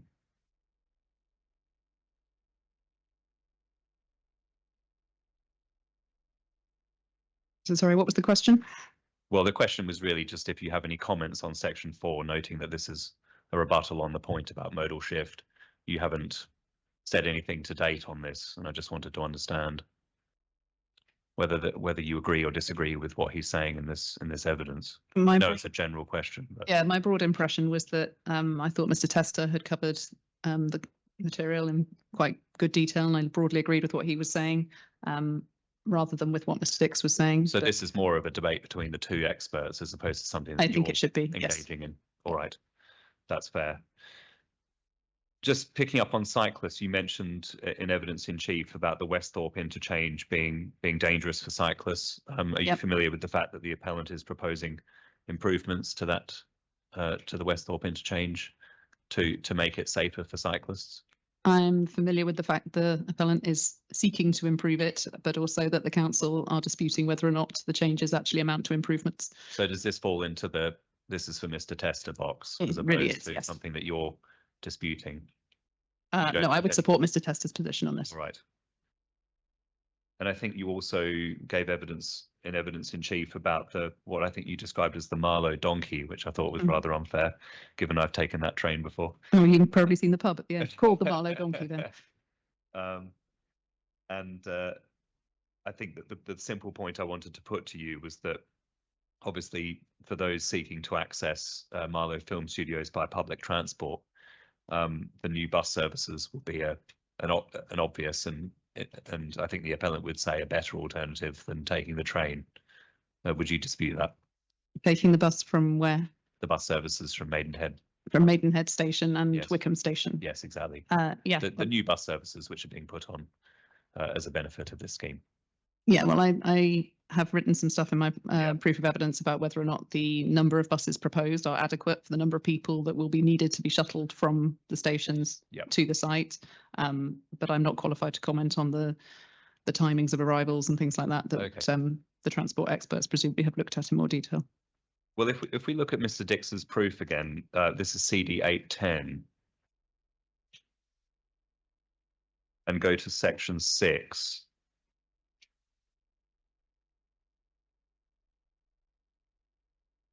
Which is the part of his proof headed public transport strategy. At 610, he talks about the bus services. But just it's on electronic page 56, PDF page, also internal page 55.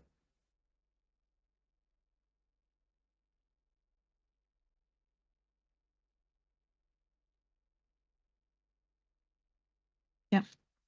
And again, this might be something that you'd rather just Mr. Tester deals with, but just so that I can understand it, here at 6.2, Mr. Dix quotes the committee report where it says the principle of the bus services has been agreed with public transport colleagues at the council, subject to agreement on timing of the introduction of the provision. So the proposed bus services are then summarised at 610. And National Highways, we see from 6.7, National Highways confirm their support for the proposed bus services. Is your concern not about the principle of the bus services, but rather about the finer details? When are they going to be coming? How many are there going to be? When do they start? When do they finish?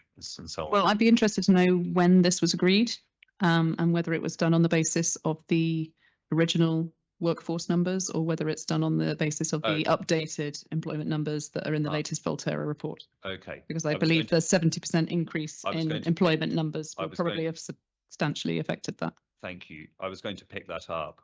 Again, in the time available, we're not going to be able to explore this. But in the interest of time, all I will say is that we will be dealing with this in the evidence in chief of Ellie Evans. Mm-hmm. But in short, you have misunderstood her evidence, and the correct number or the correct figure for the number of workers is in that original area of circa 2,000 as opposed to the higher figure that you suggest. But the she wrote. We will park that for now. Yep. And we'll deal with it at the appropriate time when she gives evidence. So subject to that point, can I just understand, please, you do acknowledge that the bus services and the provision of the bus services is in principle a benefit of the scheme. You may take issue with some of the finer details. Yeah, I'm very happy to see more bus services around Bucks. Thank you very much. Okay, and then parking. In Mr. Dix's proof of evidence, this is dealt with in section 10. And at 10.3 of his evidence, he again summarises the committee report, the principle of what is being proposed by the applicant to deal with on-street parking issues as it appears appropriate. However, there are finer details to discuss. You had an exchange with my learned friend about the supplemental transport assessment and the issue about annual surveys. That has moved on since the supplemental transport assessment. When we get to the section 106 session, part 13 of schedule 1 to the section 106 deals with this, but the council, in short, as per the current wording, will have full control over the timing of the surveys, so it's not going to be an annual one. If that is the case, and I'm not going to hold you to anything now, obviously you'll need to see the details, but if that is the case in principle, then that would be something that you would be content with as resolving the issue of parking. I don't think it will resolve the issue of parking, but I'm sure we will discuss it further in the section 106 discussions. Okay, I'm not quite going to let you get away with it that easily. The section 106, if it does adequately deal with, to the council's satisfaction, the need to monitor parking issues that may arise from the scheme, if it adequately deals with that, then that would resolve your concerns about parking in relation to the appeal. No, I have very deep-seated reservations about the number of parking spaces provided for the site. I think if you're saying that Ms Evans's employment numbers are wrong, then That's not what I'm saying. I'm saying that you've misunderstood her evidence. okay, well then I think there are knock-on implications for that. So perhaps we can't address it now because a lot of my parking calculations come directly from how many people are going to be on the site. So I don't think assessing how many people have parked on the street on any given day is going to fix the fact that I reckon there might be 2,000 extra vehicles that don't have anywhere to park. So without knowing whether or not Ms Evans's evidence stands as I interpreted it, as was written in her proof, then I can't say whether or not doing a street survey is going to fix the issue or whether a substantial number of additional parking spaces are required. Okay. Section 8 of your proof is on water pollution and flooding. I'll deal with this very quickly, noting the time.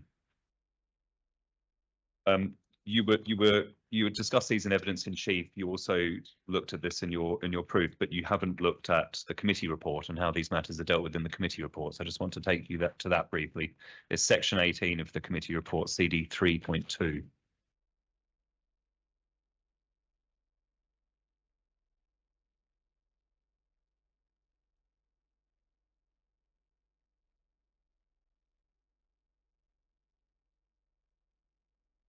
I'm going to try and find one for you, madam, but I think the index might say the page that the beginning of the committee report. There might be, yeah.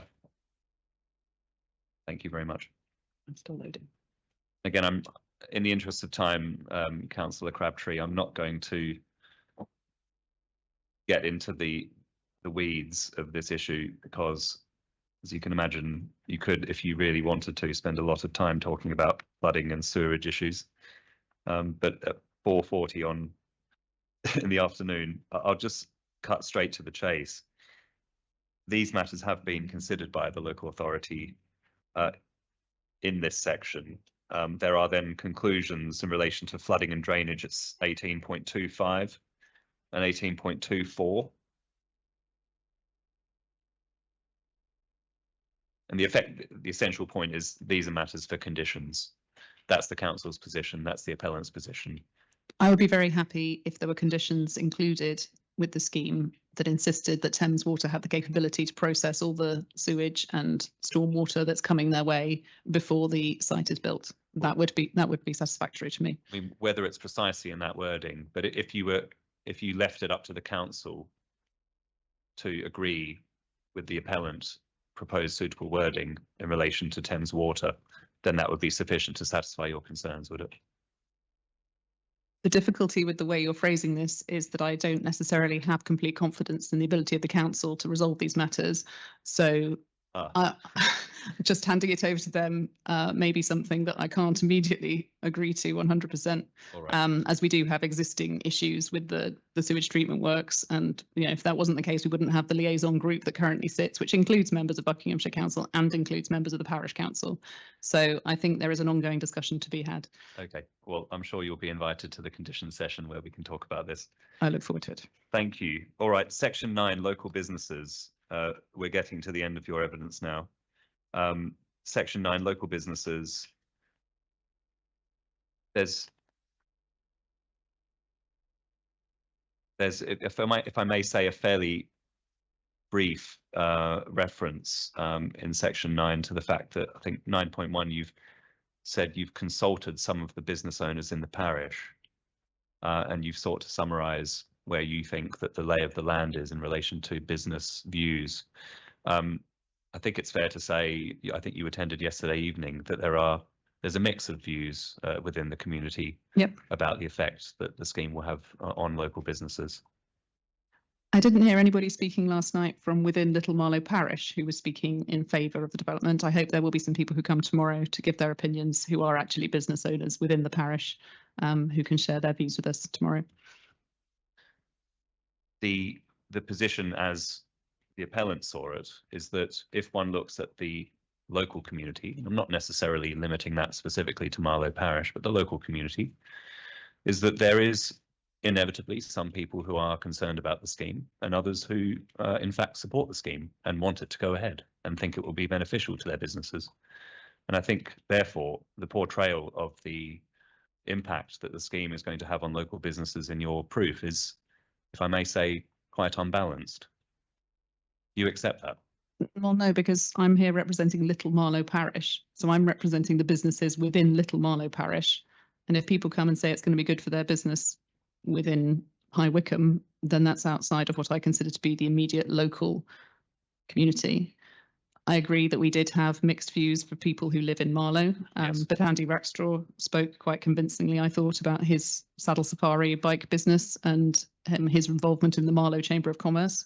And I know that the Marlow Chamber of Commerce have raised concerns about traffic access into Marlow and how dependent Marlow is on the Westhorpe interchange to allow people to get in and out. I mean, we mentioned previously about the topography. Marlow is very limited in terms of how people can get into the town because of the river, because of the historic bridge that comes in at the bottom of the high street. So essentially people have to come in from Westhorpe, or they're coming in from the north from the M40 direction, or they're coming from Henley. There are very limited access points, and I think blocking those major routes could have a significant impact on the footfall for regular businesses within Marlow. Section 10 on rights of way. It's correct, isn't it, that there aren't any public rights of way, and I use those words carefully. There are no public rights of way that are being removed as part of the scheme, are there? I think we've already covered the attempt to amend the definitive map of routes that exist around the area. I believe that the routes around Plot 4 should be public rights of way. It's just that Buckinghamshire Council haven't got round to updating the map yet. So Could you just answer the question that was asked, please? I think the answer is probably no, the way that it was phrased.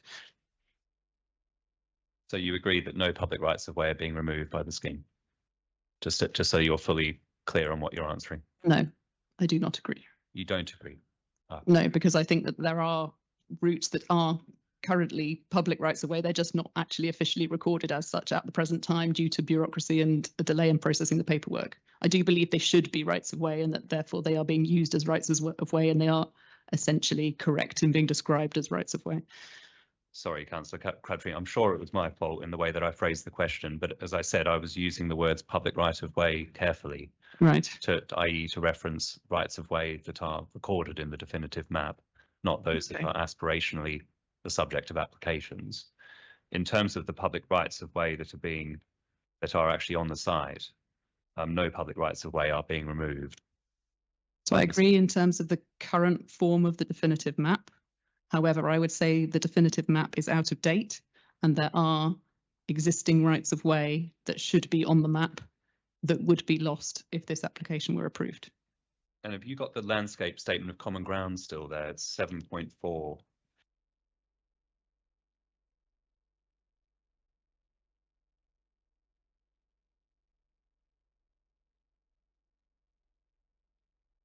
I think I closed it, sorry. That's all right. There's a lot of documents. Oh, I'm just closed another one by accident.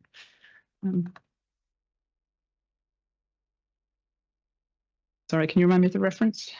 CD 7.4, and it's paragraph 7 and 8. This is the common ground between the council and the appellant.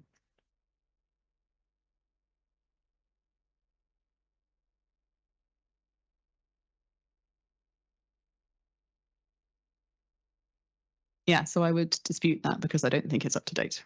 Thank you. All right, and then just finally on public rights of way, can we go back to Mr. Pryor's proof of evidence? So I just closed. Sorry, we keep going back to this document. It's page 80 again. You might have it up still. It's the recreational offer page. Oh, yes, I do have that. Yeah. And the simple point I want to make, and of course there are lots of finer details about this, but the recreational offer of the scheme involves, and again looking at the box that is along the top rows, second from the left, recreational space, it says it hosts a network of permissive recreational paths. The scheme has been designed such that these permissive paths, the paths which are not currently recognised as public rights of way, but are nonetheless noted to be permissive paths, would be preserved as part of the scheme and would be incorporated into this particular area, i.e. not the subject of built form of the primary appeal scheme, the warehouses, the sound stations, and so on. But in fact, as part of the recreational space that is being offered as part of the scheme. Do you agree? No, I think we've come full circle, because I think what's drawn onto that map is not the same as what was included in my Appendix D of my proof of evidence, because there should be two paths along But subject to there being one path rather than two paths right next to each other. It's clear, isn't it, that a concerted effort has been made by the appellant to ensure that these permissive paths are incorporated into the recreational offer of the scheme. Well, I would say they're actually public rights of way. If the updated map had been processed, and therefore they've got no right to build a Culture and Skills Academy on top of one of them, because it's currently being used on a daily basis by people who have used it for decades. And you mentioned in your evidence in chief about the lack of compliance by the council with the Section 106 agreement relating to the playing field, Yeah. the athletics track, I think. Is this a matter that you've taken up with the council? Yes, it's something the parish council have raised with Buckinghamshire Council, but to no avail, and also points to what I was saying about not necessarily trusting Buckinghamshire Council to deliver what they're supposed to be delivering. Okay, well, I'm not going to enter into the debate between you and the council on that. But I don't think it's part of your case to suggest that this should in some way disadvantage the appellant in terms of the recreational offer that they're seeking. It was only that I believe Mr. Senskall had referred to linking into the existing network of paths that were there, and I was just pointing out that they're not there to link into. All right. And then the poor unwanted community building, which I'm going to just deal with very briefly. Your advocate, my learned friend, Ms. Nevin, very fairly identified something that I'd missed, which is that the statement of community involvement at CD 1248G, we don't need to go there again, but it picks up that this was a specific priority of those who had been consulted as part of the scheme. Yeah. You've said, oh, well, no one's ever raised it with the parish. But that doesn't mean, does it, that it's not a genuine desire of some members of the local community, not necessarily all, but some. I assume somebody must have said it, yes. Thank you very much. And I think you also asked about, you said something about the concern that the parish council might be lumbered with having to look after this building and so on. Again, we'll look at this, but in the Section 106, Part 12 of Schedule 1, there's provision for a management company to assist with the community building. Very good. So we'll pick that up again with those points in mind, i.e. there is some community desire for this, and the fact there's provision in the Section 106, does that go as far as to resolve your concern? And that goes some way to resolving my concern, although it could be one person that said they wanted it. So it doesn't mean it's necessarily going to be a benefit to everyone in the area. But yes, it would be better if someone else was going to maintain it. Okay. And then I just wanted very lastly to deal with something which was put in evidence, but then wasn't taken by your advocate in evidence in chief. This is the poll. Oh, yeah. The Marlow Parish poll on the Thursday, the 9th of May, 2024.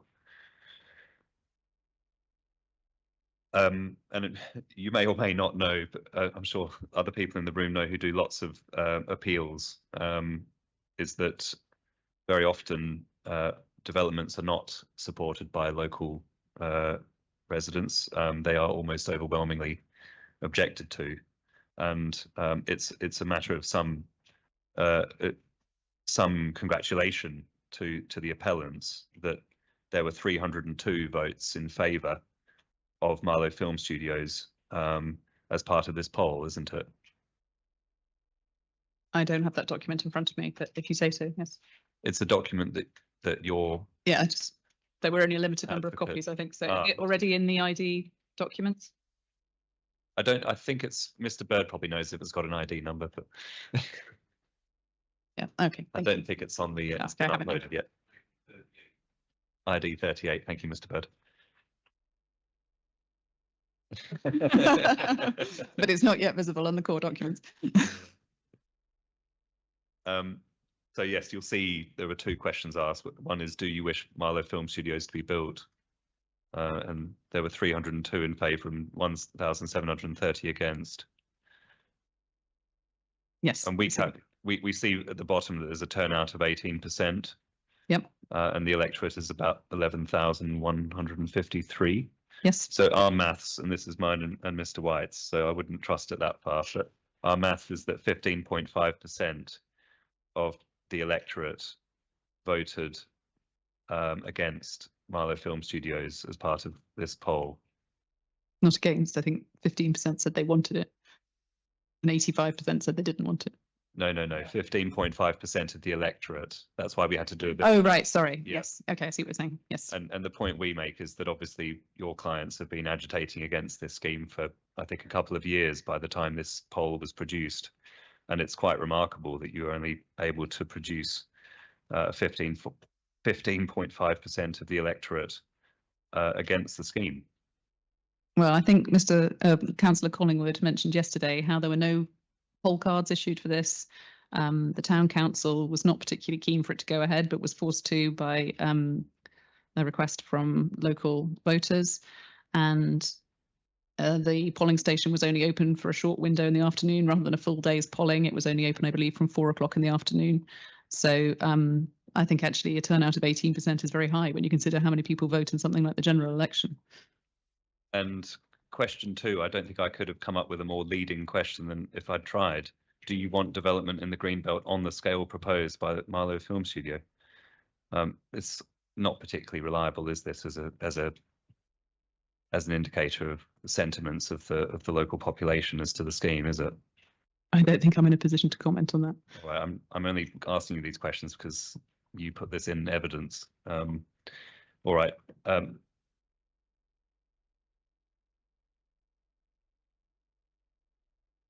think that is everything that I wanted to ask. Thank you very much, Councillor Crabtree. Thank you. Okay.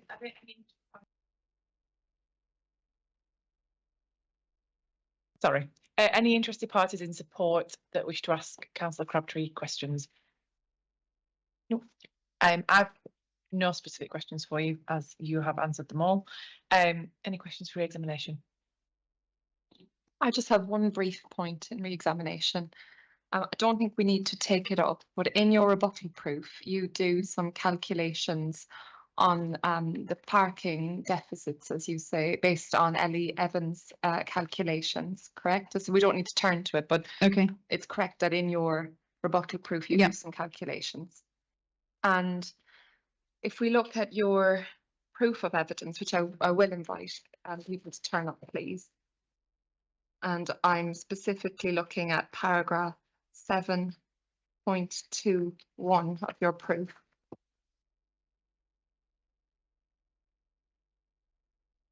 Yep. You do some calculations here as well, don't you, based on the lower figures in the original application for the employment workforce, correct? Correct. So my question is very simple, really, Councillor. Does your parking objection stand or fall on whether Ms. Evans' figures are correct or the original ones are correct? I think the calculation of the shortfall of parking, it's not an issue at the very lowest estimate of Ms. Evans' original numbers. If you go to the upper estimate of the range, then it does become an issue on the first numbers. When you look at the revised numbers, again, there's a large range presented, and even the lower estimate of Ms. Evans's range would, I think, potentially generate a shortfall in parking and therefore overspill for residents. Yeah, just I might just rephrase the question. It really is we'll see what happens when Miss Evans comes in chief. But whether Miss Evans is correct, or whether Miss Evans' figures, the higher figures, were correct, which we've heard now that they're apparently not to be dealt with later, or whether in fact we are going back to the original figures, does your concern on parking still remain in either scenario? Well, yes, I think it does, because whilst I can see in figure 11 of Appendix H of my original evidence that if her lower figure was correct and the 60-40 modal split was achieved, there might be up to maybe 26 spare parking spaces. If there's any sensitivity analysis applied to this, if you see what it's like, if it's, the modal split's 10% out or 20% out, then immediately you start to hit problems with parking spaces and allocation. Do you have a question, Secretary? Is it, if it's Sorry, not clear, would you like me please to do ask. rephrase it? Yeah, because you were asked if it stands or falls and whether Miss Evans' figures are correct. So So no, it doesn't, because Okay. there was a initial concern that was presented in the first round of evidence. yeah, And that still so stands. that still stands. My rebuttal thought that it was going to be even worse than I'd originally thought, but if that is not now based on correct information, then we can go back to Appendix H from the original evidence. Understood. Thank you. Okay. Thank you. I have no further questions. Thank you.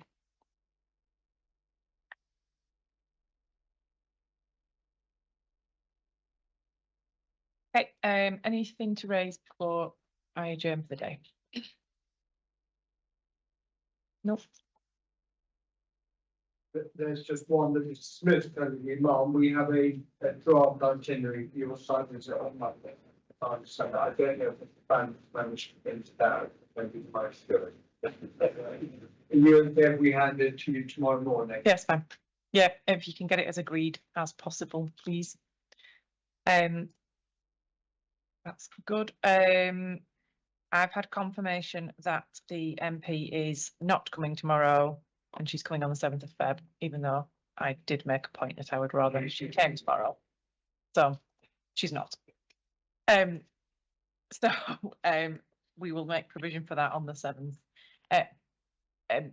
Harvey, have you got a list of people for tomorrow? Could I have it and could you circulate that to the men? Let's say that we roughly hand me, what can we? I think there's quite a few now again. Currently, that's fine. Okay, currently. Totally. So there could be potentially up to 40 then, depending if people. Okay, so it looks like we will be sitting until at least 1. Right, that's fine. Let's hope that the train home is running. Right, I don't have anything else to raise. Nobody else does. So we're adjourned until 10 AM tomorrow. Okay, thank you. Good evening.